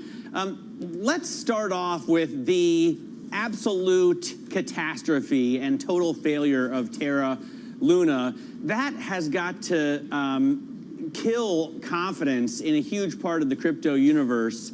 Is it just a blip, in your opinion? Well, I think it's quite isolated when you look at it, but I think it's indeed, it's damageable for the entire industry. We had made tons of progress, in particular in attracting talent to come to the space. And it's true that when you see that, mainstream is going to think, well, what the hell is going on? And actually, should we trust and should we go there? Now, it is a very actually isolated thing around one specific ecosystem and one specific technology, but it's true that it's impacting. Yeah, it's just broadly. that, you know, especially when we saw Novogratz get a huge Luna tattoo, and this guy is like crypto guru. Like a lot of people are following the success of Galaxy, and that, you know, that loss is just so huge. Are stablecoins going to come back from this? I mean, I know that there are algorithm-backed stablecoins and asset-backed stablecoins. Do you think everybody understands the difference? Well, I'm not sure everybody understands the difference, but one thing for sure, we can expect to see a regulation increasing, and actually we can expect to have more and more conversation around that. The reality is that stablecoins are needed, whether it's in our actual markets or whether it's actually in the crypto and decentralized markets. So I think we will continue to see stablecoins progress. We will continue to see different ways to approach how to tackle the problem. Yeah, definitely. Marique, good to speak to you. Do you sense that Bitcoin has any kind of relative, I stress that, relative safe haven credentials when it comes to crypto? When we see these times of volatility in other coins, do you see people in the market getting back into Bitcoin as the sort of as the center of things? Not necessarily getting back into it, but it's true that the entire market, at the end of the day, is also looking after what Bitcoin is doing. I think we're living also in a time where there is a lot of shift into what could be new technologies and different ways to do things. Look, we're in completely unprecedented times, right? You guys were talking about that before, but energy prices all-time high. We are seeing like major inflation across the globe, and not even talking about the crypto bear market that we're completely in. But there must be a way and a different way to continue on the journey of decentralization and what that technology can actually do for tackling some of those largest challenges. And that has been discussed quite a bit at Davos, and it continues to be the agenda going forward. This is Crude in New York. I want to really dive into the stablecoin part of this, because I'm curious, how does that compare, or how does that compete with, say, the emergence of a digital euro or digital yuan? I believe the digital euro coming perhaps by the beginning of 2023. How do those two compete? Why do you even need a stablecoin if you have those other offerings? Well, that's an interesting point, right? But different governments are taking different approach. And for example, if you look at how the UK government is planning to approach that, it's not necessarily by having their own CBDC, central bank digital currency, but more leveraging actually stablecoins. So at the end of the day, it's all about definition of what's the difference. Is it a central bank that is going to control the technology, or is it, and you know, are central banks best at developing technology? Maybe not. Or is it actually private companies who are going to do the technology of what ultimately is an asset, which is fiat currency? All right, Marique, thanks so much for joining us. Great to get your input, and I hope we can get you back on, especially on, you know, we have a dedicated crypto show every Tuesday at 1 p.m. New York time, so I hope we can get you on that. Marique Flamant there, CEO of Near Foundation. Be sure to tune in, by the way, you viewers as well. Every Tuesday at 1 p.m., Kaylee and I anchor Bloomberg Crypto. We cover the people, transactions, and technology shaping the world of decentralized finance. Hopefully decentralized. This is Bloomberg.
Energy prices and a short supply of key chemicals that produce synthetic fertilizers are sending pig, cow and horse manure prices soaring. Even human waste is in demand as farmers hunt for alternatives.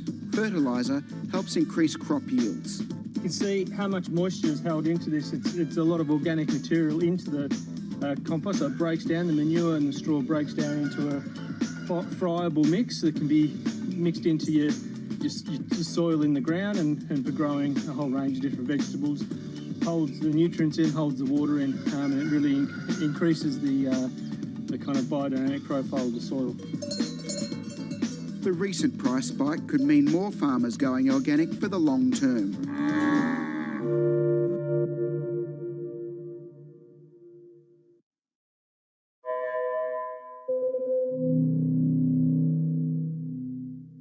Bloomberg has enhanced search on the terminal to deliver what you need when you need it. Now, you can simply type phrases in everyday English in the command line. Compare financials. Find people. Analyze markets. You can enter phrases or ask questions. What do you want to know today? Ask a question or visit SearchGo to find answers now. I think that it's hard to put your head around any narrative. Let's just be honest. We've had sort of a shift in, are we in some sort of stagflation fears moment? People were talking about that all day yesterday.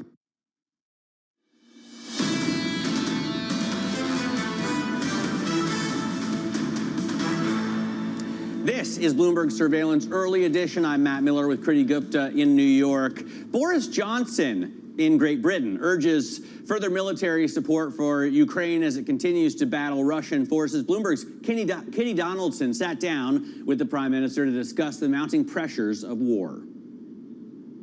I think it's very, very important that we do not get lulled because of the incredible heroism of the Ukrainians in pushing the Russians back from the gates of Kiev, because of their amazing valor of President Zelensky. We should not believe that this problem has gone away. On the contrary, I'm afraid that Putin, at great cost to himself and to Russian military, is continuing to chew through ground in Donbass. He's continuing to make gradual, slow, but I'm afraid palpable progress. And therefore, it is absolutely vital that we continue to support the Ukrainians militarily. And indeed, I think that what they need now is the type of rocketry, multiple launch rocket system, MLRS, that will enable them to defend themselves against this very brutal Russian artillery. And that's where the world needs to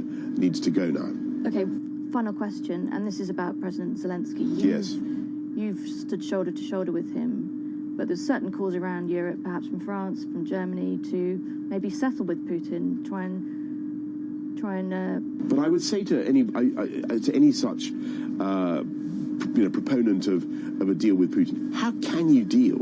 How can you deal with a crocodile when it's in the middle of eating your left leg? What's the negotiation? And that is what Putin is doing. And any kind of he will try to freeze the conflict. He will try and call for a ceasefire while he remains in possession of substantial parts of Ukraine. And you say that to Emmanuel Macron? And I make that point to all my friends and colleagues in the G7 and at NATO. And by the way, everybody gets that. Once you go through the logic, you can see that it's very, very difficult to get a negotiated solution. We desperately need it to end. The world needs it to end. But the one way that it can end is for Putin to accept that, let us say that the denazification of Ukraine has taken place. Oh, I see. And that he's able to withdraw with dignity and honor. And that would be... And that's what needs to happen. I'm not saying that there were any Nazis in Ukraine. No. But, I think one of the interesting things about the situation is the very strong support that Putin commands in Russia for for anything that he says or does. I think he has the political margin of maneuver to make an end to this.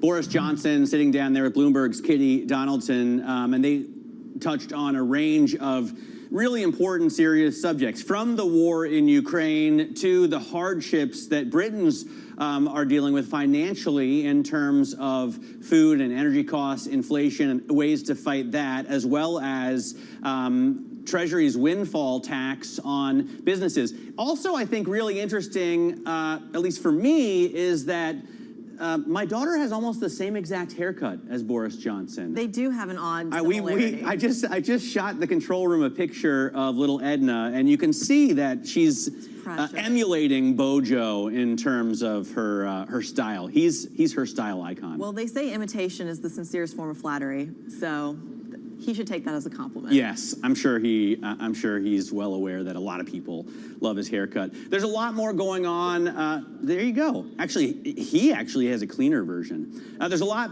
more going on this weekend. There's still a lot of eco data to come out, right? What are you focused on? There's a ton of eco data today, especially. We're talking about retailers. We're talking about the health of the consumer. We'll take a look at this. We're getting personal income and personal spending. And on top of that, we're getting sentiment data as well from the University of Michigan. But I think what a lot of people, at least in the market, are going to be keeping an eye on is that core PCE deflator. Of course, the Fed heavily watching that to kind of measure how far we are on the inflation line. The PCE deflator, personal spending, really important.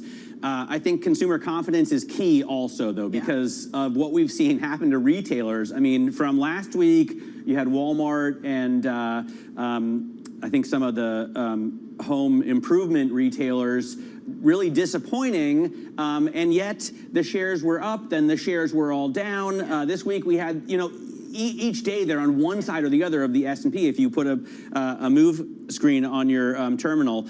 I'm watching all the racing, though, that's going to happen. This weekend, Critty, an unbelievable amount of really important races, from the Indy 500, which is probably the most iconic automobile race in the world, to here you're looking at some Formula One footage. Formula One is going to be in Monaco, so that's the most important race, for F1. It'll be interesting to see what that's like without Russian oligarchs parking their yachts in the harbor. You've got, I think the Coca-Cola 600 is this weekend for NASCAR fans, and then you've got MotoGP, the pinnacle of motorcycle racing at Mugello, which is really important, especially for Ducati. It's their home race. Enea Bastianini won 3 races so far, and he's looking to make it 4. So much to learn about. cars and motorcycles. I wish you did a show on this, Matt. We could. We should start. We could do a show. Put that on the docket. Yeah, I will try and put a rundown together, and we'll give it to the managers that need Powers that. that be.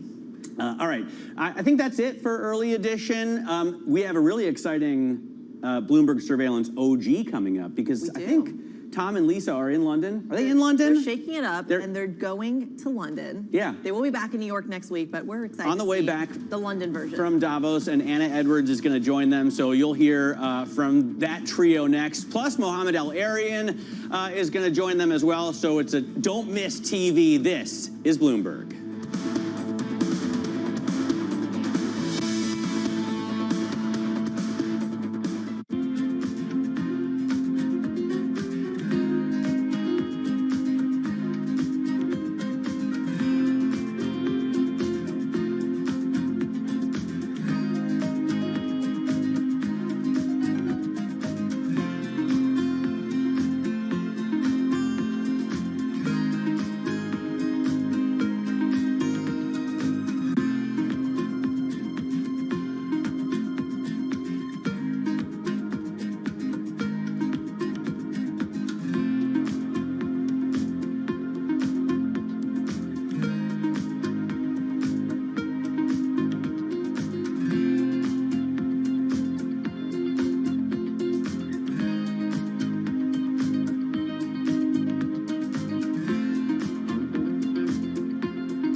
When you think space, you probably think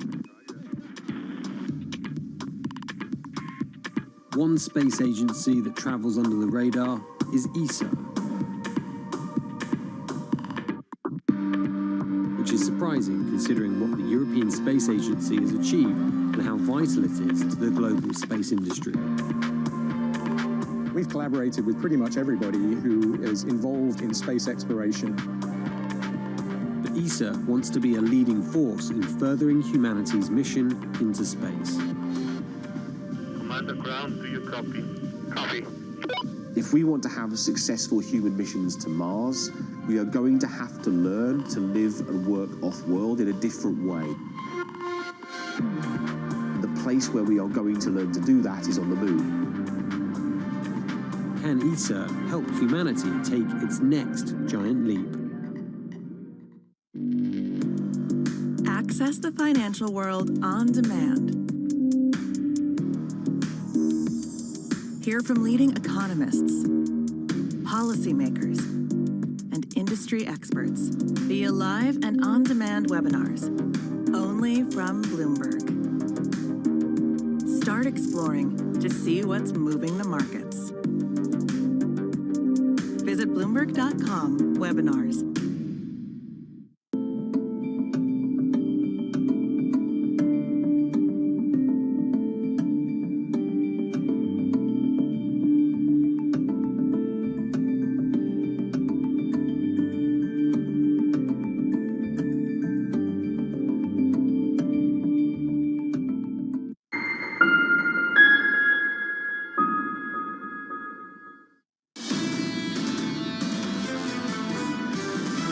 We're thinking the Fed's going to be too gentle here with the economy. We need to differentiate what is a slowdown versus, basically soft versus hard landing. It seems like there's a lot of room for steam to come out of the economy before you start getting big cutbacks. Inflation is high, but this is the first time in a couple of years where there are no restrictions. Until we get a better sense on inflation and jobs, we're going to be fragile. This is Bloomberg Surveillance with Tom Keene, Jonathan Farrow, and Lisa Abramowitz. Good morning, everyone. Jonathan Farrow, Lisa Abramowitz, and Tom Keene. Today from our studios in London, we welcome all of you on a perfect day in London after the horrific weather in Switzerland. And we end, and interestingly, Lisa, the headline for this week, without question, is finally a bid to equities. Yeah, we had an actual buy the dip moment with the biggest inflow into equities going back 10 weeks. And we also see possibly the first weekly gain in equities going back 8 weeks. People are interested. And to greet you in London, we're going to get to this in a moment with Bramwell's gloom. We thought we'd get Ben Laidler, and we'll get to that here in a moment. I think we need to talk about what we've seen at Davos and how we bring it to London in the international sense of the city, the international sense of finance here. What we heard in Davos is we need international solutions to all these different crises we have. Some sort of cohesion to try to remedy the issues with high food prices, with high gas prices, with high tax prices at Heathrow, which is something that we discussed extensively yesterday. This definitely is a global feel that we saw in Davos. However, very much the focus is on Europe and what's going on with Ukraine. Conversations coming up. Alarian will join, celebrating Howard Davies' new book out. Francine Lacroix speaking with Sir Howard in the last hour. We'll touch on that as well. But let's get right to it because of the important conversations we have. And Lisa Bramwitz, I think, is briefing us as we stagger to the weekend. This is going to be a really important day. 8:30 a.m. we get U.S. personal income and personal spending, and everyone's been talking about whether the U.S. consumer, how much can that end up really driving further growth, and we are expecting it to decelerate, but I am curious to see where we go there. 10 a.m. we get U.S. University of Michigan sentiment survey for the month of May. It is expected to stay at about the weakest going back to 2011. How much does this change? We're not expecting much, but still a precursor potentially for what's to come. And surveillance is having tea today in London. And I believe you and I both had a full English breakfast, and we'll have a full English breakfast with Ben Laidler of eToro and Stephen Major of HSBC, Mohammed Al-Arian of Bloomberg Opinion, Jordan Rochester of Nomura, some of the many guests that will be joining us here in London. A lot to talk about, and I make a joke about it. The flight attendant on Swiss Air said she loved what we did in Davos, and she said, "Ask Lisa how the 7-year auction went." And it went really well. It went wicked well. Really, really well. Were you watching it? We're talking Boston here this morning because it's wicked. Okay, it went wicked well, right? Yeah, it went really well. What is the People significance of it? What's the so what? People are starting to buy again, and this actually, to me, is one of the key conundrums, which is basically you have an easing in financial conditions because the Fed is saying possibly they're going to pause because of growth concerns, which sets them back to where we were before. How much does this become a problem? Because it's basically a self-fulfilling prophecy. Okay, let's get started here, and this is the equity conversation of the day. Without question, in the great bull market, he was the most prescient, with amazing courage, the end of 2018 into phase 1, phase 2 of this bull market, in a sustained equity bull. We got an update from Ben Laidler, global market strategist at eToro. Thank you for greeting us here in London. This is your first time back to QVS, right? Absolutely, fantastic to be here. End of the pandemic, does part of the gloom that's out there now, COVID gloom still? I think we've sort of forgotten about COVID, to be honest with you. If you, one of the things that worries me is that we maybe have completely forgotten about it. But on the positive side, there are some real silver linings there, right? We've got a big reopening rebound in some markets, in some sectors, which we've sort of forgotten about amongst all the sort of doom and gloom that we've seen recently. I've got to say, COVID does not exist here. COVID did not exist in Switzerland. Nobody here wears a mask. It's kind of amazing, but I digress. Are growth concerns overdone here? I think so, but I say that humbly. I mean, we are sort of in uncharted territory. We've sort of never been here before. But yes, I think so. I mean, you look at the PMIs, they're slowing but pretty solid. You look at the Q2 nowcast for the US, it's actually better than it was in first quarter. You look at the yield curve, that tells you there's nothing to worry about. So, I take all that with a pinch of salt, but I do think we are beginning to build a base out of this vice that the Fed has had us in of pushing down valuations and pushing up sort of recession concerns. I think the fact that valuations come down so much and the fact that recession concerns have gone up so much, I think puts us in a place where we can start building a base here and look forward to better times. But this goes back to this question, this catch-22 for the Federal Reserve, where basically the more that people take a sigh of relief and go back into risk assets, the more the Fed's going to say, oh no, we're actually seeing an easing in financial conditions. We can't have that because inflation, hasn't actually come down all that much. At what point does this sort of create this ceiling for risk assets for the foreseeable future?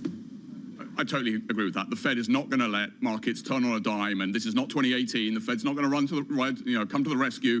Markets, there's no V-shaped recovery here, but I do think we can sort of build a base, and later in the year, when those inflation concerns have eased, when growth has eased a little bit, and the Fed's a little bit less worried about inflation, I think then we can begin to see that rally. But I think to your point, right now, we just want to build that base. The rally will come later in the year.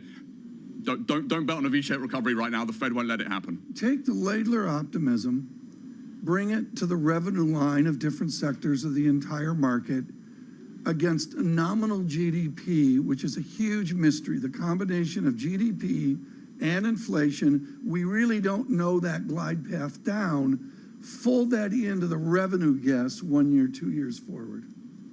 And that's, you know, I call it the $25 trillion question, right? I mean, does the US go into recession or not? And what happens to corporates? You were talking about consumers earlier. That's been one huge anchor here, but the other one has been corporates, right? This has been a valuation-driven correction. It's all been about valuations. Earnings have been absolutely rock solid. If companies can keep delivering here, then we will build that bottom and we will start to have a rally. If we go into recession and companies crack, right, and they stop investing, we stop seeing the M&A, you know, those margins begin to come down, all the things that have held really solid so far, then we're in trouble. But I think we're still looking at a scenario of this modest slowdown. Companies, certainly big companies, can look after themselves, and you've seen that so far. They really haven't got the crisis memo. You're seeing the M&A, you're seeing double-digit CapEx growth. I mean, I can go on and on. I mean, they are telling you a very different message to what you're getting from capital markets right now. This weekend, you run into a mere mortal who's scared stiff. They've got cash. They're 15, 20, 25% in cash. They have losses. What do you tell them to do with that cash? Just dollar cost average it in. You want to be in this. Into what? Into value. I think the value rally has a very long way to go. Well, you know, we're allowed to name names. There's only 5 people watching. Banks, defensive, toothpaste companies, what? All of the above, right? I think banks will do very well once these recession fears come down. They're very cheap, big dividends.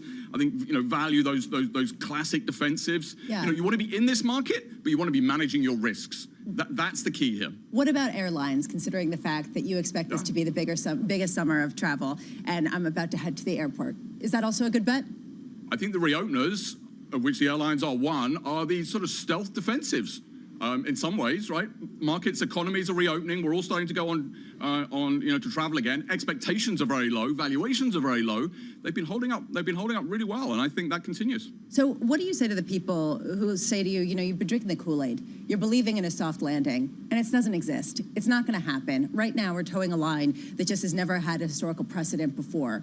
What do you say to push back against them? I say, look at the buffers that are out there. We're coming from a very strong growth environment, so we're coming from a good place. The consumer is in a very good shape. Corporates are in very good shape. And you're already beginning to see inflation expectations rolling over, bond yields rolling over. You know, the Fed has been very successful at front-loading this tightening of financial expectations tightening, and you're beginning to see it work. It's early days. Right. The Fed's not going to take its foot off the accelerator anytime soon, but we are beginning to build, I think, that base for a rally later in the year. Let's go all hindsight. You've been the #1 person I know of sustained, theorized bull market tone since November and December of 2018. How did you go long Christmas of 2018? I mean, that was a different world, right? We had a Fed put there, which we don't have now. So, you know, I am bullish with quite a lot of humility in this environment because we've never seen this sort of double-barreled Fed tightening. We've never seen these sort of triple whammies from around the world. I mean, it's not just inflation in the US, it's energy crisis in Europe, it's lockdowns in China. I mean, my narrative here is that things get a little bit less worse. We've priced a lot in, we take a little bit of the pressure off, markets will begin to move higher. It's not that we wake up tomorrow and it's all sweetness and light again. Okay, thank you so much for coming in today. Ben Laidler's really given us a spirit here over the last number of years through the COVID of this financial system will work. We've had a massive debate this morning, Lisa and I. Is the subway stop out here, is it bank or bunk? It's not a debate. What's the proper it's bank. accent? I would say bank. Bank. Okay, it's not bank. bonk. It's bank. Bank. Okay, we'll get it. By the way, I have to say that to be a bull, you have to basically say things are going to get less worse. That's basically as bullish as you get right now. I just think that that's notable. I just wanted to point that out and underscore that. The pendulum of less worse. Here's what we're going to do today. We're going to frame out into Friday and a really important week, reading, of course, over the weekend in the United States, Memorial Day, which will be a different Memorial Day with the tragedies we've seen in Texas. Of course, the NRA meeting really front and center within the dialogue this morning there. And then In the United Kingdom, I believe we have captured the Prime Minister on a train. Yeah, he was having a lot of discussions. Deal. Yeah, he was talking about what's going on with Ukraine and Russia. He was also talking, I believe, about the windfall tax, which we heard about yesterday from Rishi Sunak, what that means for some of the oil companies. A really key point for him. It's targeted and transitory, and which means it never will be. But they've got a whole long name for the windfall profits tax. Yeah, well, we'll get into trying to explain the whole name. What'd you have for Futures up breakfast? 11. Let's do a data check, Lisa. Help me here. It's Friday. The futures up 11. Dow futures up 37. 2/10. You know, the 10-year real yield I've got to be looking at, Lisa, here at 0.11. That is ebbed down. Can you imagine a negative 10-year real yield again? Well, honestly, we have gotten more accommodative. Try to understand that at a time when inflation has not materially come down. Is that a good thing? You saw mortgage rates fall the most going back to April 2020 this past week. We're spreading it out on the football field. Coming up from the Queens Park Rangers, Mohamed El Arian. Please stay with us. This is Bloomberg. Good morning. Keeping you up to date with news from around the world with the first word, I'm Rishika Gupta. British Prime Minister Boris Johnson wants more military support for Ukraine. In an interview with Bloomberg, he urged that more sophisticated rocket systems be sent so Ukrainian forces can hit Russian targets farther away. Asked about negotiating with Vladimir Putin, Johnson said, "How can you deal with a crocodile when it's in the middle of eating your left leg?" It is the latest U.S. challenge to China. The Biden administration and Taiwan are planning to announce negotiations to increase economic ties. The talks would focus on enhancing economic cooperation and supply chain resiliency. A deal would fall short of a free trade agreement. Beijing has warned Washington about its relationship with Taiwan. And the White House is scrambling to do something about record-high gasoline prices in an election year. Bloomberg's learned the Biden administration has reached out to the oil industry about restarting shuttered refineries. The average price of a gallon of regular unleaded gasoline stood at a record $4.60 Wednesday. Senate Democrats said they were a bit more optimistic about a compromise with Republicans on gun control legislation in the wake of the Texas school massacre. Democrats appear to be willing to accept incremental steps. Many senators are going home for a 10-day recess and will meet with voters who may pressure them to take action. In Shanghai, it's a sign of the extreme steps being taken to keep factories running during a lockdown. Workers at an Apple supplier Quanta computer started to revolt against their overseers after being locked down in their factory for almost 2 months. They fought with guards and rushed past isolation barriers in search of daily necessities. The system forces workers to live and sleep on factory sites. Global News 24 hours a day, on air and on Bloomberg Quick Take, powered by more than 2,700 journalists and analysts in more than 120 countries. I'm Ritika Gupta. This is Bloomberg.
stories about what they call black soot caused by the manufacturing and consumption of these fuel products in the illegal refineries.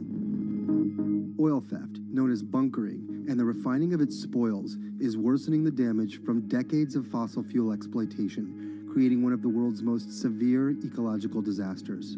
Our sacred forests, our homes have to give way to oil wells, and no one gets much benefit. Imagine a resident of Port Harcourt who inhales this soot every second in 24 hours, 7 days a week, 30 days in the month, and for years now, we are dying slowly but surely, and our lifespan is reducing every day.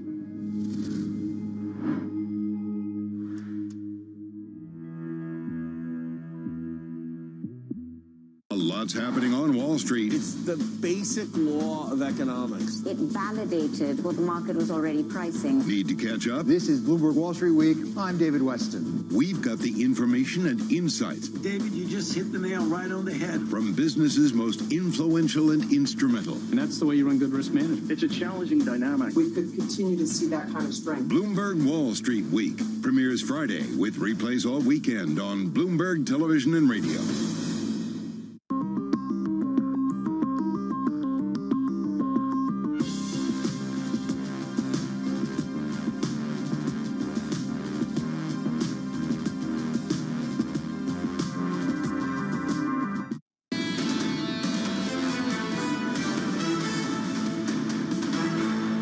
We should not be ideological about this, we should be pragmatic.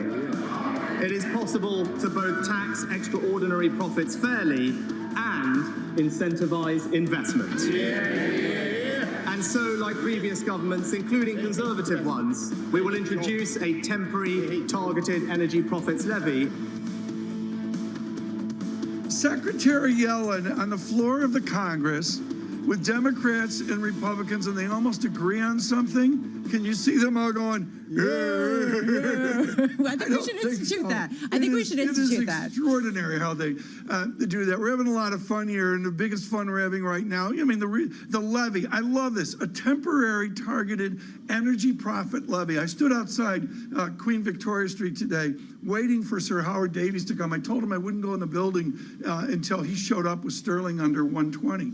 And I said, okay, I'll make an exception. Yeah, I was about to say, it didn't get there. We went up the elevators here at the building, and he was trying to explain to me, temporary targeted is great, but the question is the investment side of this windfall profits. What do they want to see them invest in? What's going to be okay for them to actually deal with? And not only that, but what's normalized profits, right? Because that's when they're going to roll it off. Is that actually going to happen, or is that basically just an excuse to keep going? Normalized profits. We will see. Let us move to another story here. And for our American audience, I guess the basic idea here is you move from London north, and you go up where your ancestors were bakers. The Prime Minister has family from Darlington, which is this side of Scotland, like northeast, think Newcastle. Okay. I think I'm getting there. You're doing great. I'm trying. Kitty Donaldson on the train with him, and you got to believe with the news flow that you and I look at and go, really? Is this a guy that really needed a quiet train ride? Yeah, he did, but he didn't get one. And you talked a lot about Ukraine, and he really was trying to give a feeling of confidence amid, frankly, a difficult leadership right now. But it's a challenge, to say the least. With our Kitty Donaldson on the train, the Prime Minister of the United Kingdom. I think it's very, very important that we do not get lulled because of the incredible heroism of the Ukrainians in pushing the Russians back from the gates of Kiev, because of their amazing valor of President Zelensky. We should not believe that this problem has gone away. On the contrary, I'm afraid that Putin, at great cost to himself and to Russian military, is continuing to chew through ground in Donbass. He's continuing to make gradual, slow, but I'm afraid palpable progress. And therefore, it is absolutely vital that we continue to support the Ukrainians militarily. And indeed, I think that what they need now is the type of rocketry, multiple launch rocket system, MLRS, that will enable them to defend themselves against this very brutal Russian artillery. Okay. And that's where the world needs to go now. Okay, final question, and this is about President Zelensky. Yes. You've stood shoulder to shoulder with him, but there's certain calls around Europe, perhaps from France, from Germany, to maybe settle with Putin, try and. But I would say to any such proponent of a deal with Putin, how can you deal? Yeah. How can you deal with a crocodile when it's in the middle of eating your left leg? What's the negotiation? And that is what Putin is doing. And any kind of he will try to freeze the conflict. He will try and call for a ceasefire while he remains in possession of substantial parts of Ukraine. And you say that to Emmanuel Macron? And I make that point to all my friends and colleagues in the G7 and at NATO. And by the way, everybody gets that. Once you go through the logic, you can see that it's very, very difficult so you must want to get a negotiated solution. We desperately need it to end. The world needs it to end. Yeah. But the one way that it can end is for Putin to accept that, let us say that the denazification of Ukraine has taken place. Oh, I see. And that he's able to withdraw with dignity and honor. And that would be... And that's what needs to happen. I'm timeline? not saying that there were any Nazis in Ukraine. No. But I think one of the interesting things about the situation is the very strong support that Putin commands in Russia for for anything that he says or does. Yeah. I think he has the political margin of maneuver to make an end to this. The Prime Minister of the United Kingdom in conversation with our Kitty Donaldson, and what's so important there on the London Northeastern Railway above to Darlington is, as in America, Lisa, you really wonder the support that these politicians will have in the West if this war drags on, months or even years. Well, and that's the reason why the temporary windfall tax is actually so important, because it caters to that popular kind of feeling that if prices are going to go up, and if it's at all connected to what they're seeing in the war in Ukraine, how much does that have to be offset in other ways? And that's definitely what they're trying to do with this some $6 billion windfall tax. I thought you and I underplayed this in Davos. We didn't talk that much about the war, which was clearly front and center in the hallways of the World Economic Forum. And so important to me was my conversation with Sir Lawrence Friedman, who was shocking in 2018 how he predicted so much of what we see now. And he, like Admiral Stavridis in America, is completely focused on the Black Sea. Greg Vallier writing this morning about Odessa is the pivot point of trying to get the food out for some of these nations. And that's so important because it's not just Western nations. You know, people are saying Davos, this sort of center of elitism and sort of very much the developed world of the Western world of Europe. But frankly, a lot of the developing world relies on Ukrainian wheat, on Ukrainian rice, on Ukraine, not rice as much as Ukrainian wheat or Ukrainian corn. How much do they try to I don't think they really grow rice in Ukraine. That's Maybe right. they do. I said, no, I said not It's rice. okay. I asked the finance minister from Malaysia, how's that wheat crop going? And he sort of crossed his eyes. Said, How'd that work out? Such an ugly American. Talking about being an ugly American. You know. Well, speaking of breakfast, Lisa, Lisa's all yogurts and berries, you know it. And she breaks the rules, so we're here for one day, and we hope to be back soon as well with John Farrow, of course. And we had to test out the Farrow breakfast. And do they eat this every day? I'm still full, I've got to be honest. But, my observation is that the eggs are a different color here. They're completely different color than in the United States. They're called healthy. Yeah, they have rules. It's like the French, they have rules. And you know what? The toast comes on shelves. It has a little rack. We got to do this again. On radio, I'll describe it to you on radio. This is a full English breakfast, which was, I think, 42 pounds or whatever it does today. And I'd go counterclockwise, but we don't have the hour. And the most important thing here is everything has to be mushy-gushy. Yes, yes. The mushrooms are mushy-gushy. Yes, it's mush on toast. And the tomatoes are mushy. And there's what do you think, 5,000 calories? Different shades of mush that you put and pieces of toast on a shelf. Honestly, it was actually really delicious. The typical surveillance breakfast is Tang and a Pop-Tart. I mean, we all have our different breakfasts as well, but we thank the Ned Hotel. Some of our contestants stay at the Ned Hotel, Poultry Lane in London. Markets, it's been a good week for equities.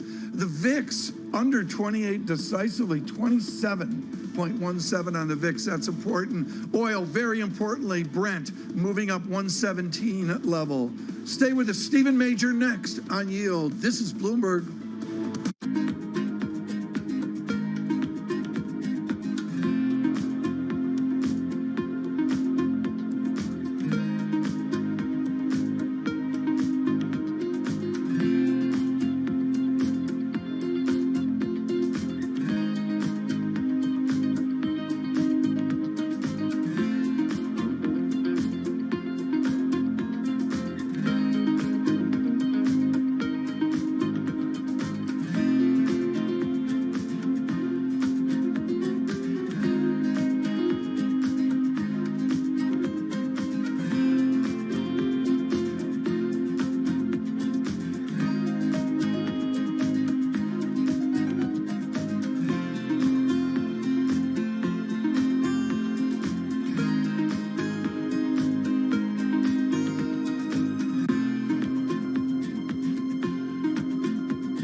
Companies now, they're getting hundreds, maybe even thousands of applications. So software has come in to automate the process.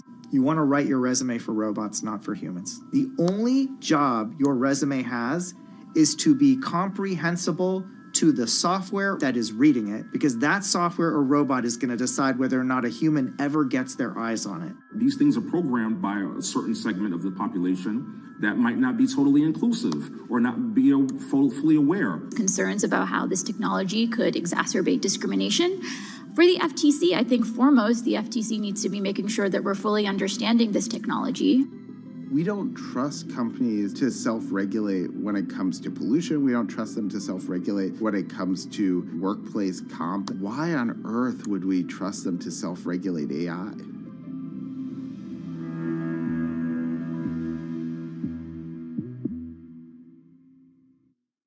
Front Row, exclusive interviews with the most influential figures in finance. Lloyd Blankfein. Deflation is a terrible thing. Inflation you could tolerate. Kathy Wood. Tesla will be in the pole position to dominate. Jeremy Grantham. We've had a very, very abnormal honeymoon Goldilocks period. First available on the Bloomberg terminal, then on Bloomberg Television and Bloomberg.com. Front Row, the best seats in the house for business's greatest minds.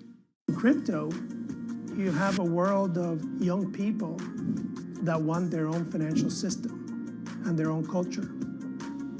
And it is very powerful, and I'm a big believer in it.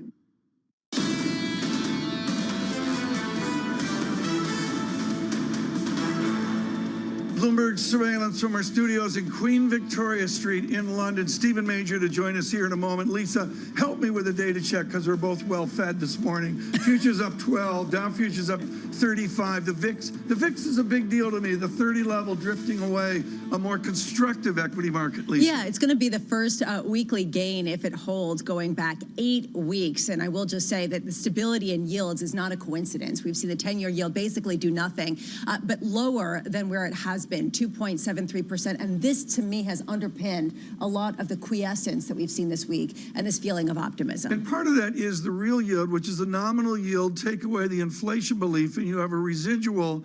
And all of a sudden, so maybe not today, as we go to the real yield in New York this afternoon, New York time, the 10-year real yield is 0.10%. Yeah. That's maybe what no one's talking about this week that matters. Yeah, and frankly, 5-year real yields are still negative, and they are only heading more negative. At what point are we seeing accommodation actually reconfirmed in markets, which goes exactly against perhaps what the Fed would like to see? We welcome all of you on radio and television worldwide as we shake out our time here for One Day in London. We hope to be back, not next week, but maybe the week after. I think that's the Jubilee.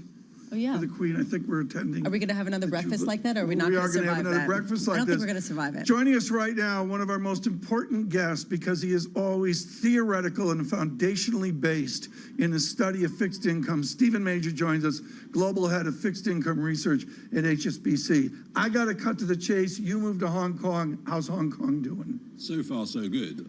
I can't speak for what they think of me, but I'm quite happy there. So do you far, feel so restricted good. in Hong Kong? I mean, we get all the news and Curran giving us wonderful briefs as well, yeah. Stephen Engel reporting, but do you feel restricted day to day within the new Hong Kong? No, it's actually it's possible to move around quite freely. People are wearing masks, but it seems to me that we can do what we need to do. And so I think some of the view from outside may not be consistent with what we see inside Hong Kong. Into the weekend, let's do something for those that are learning fixed income. Many of our guests say devolve down and look at the inflation-adjusted yield. Should I be looking at the real yield, or should I study the nominal yield? Both, but the one piece that's missing there is the forward real yield. I heard you both talking about it just now. The 5-year forward real yield. So let's take the 5-year forward 1-year rate. It's moved from about minus 150 to plus 100 in the last 6 months. So that's a 250 basis point move. Now you can take that from tips. It's a forward estimating where we're going to be in 5 years' time. Now that says to me there's been a big tightening that you can't see in the spot. So the spot moves by less than that. So from the Fed's point of view, and they look at things like this, they'll look at the forward break-evens, the forward real. It's a bit of a worry because, strangely enough, the market has tightened a lot for them already. And they've only done one small 25 basis point rate hike and a 50. That's all they've done. And they're nowhere near neutral on that basis, but the forwards are already saying that they've tightened. Are you saying, Stephen, this is really important, that the Fed will not be concerned by a loosening in financial conditions this week, that it won't necessarily alarm, that it will just be a pause in the incredible tightening that they were getting concerned about? Yeah, from my perspective, I'm a bit concerned because we're forecasting lower yields by year.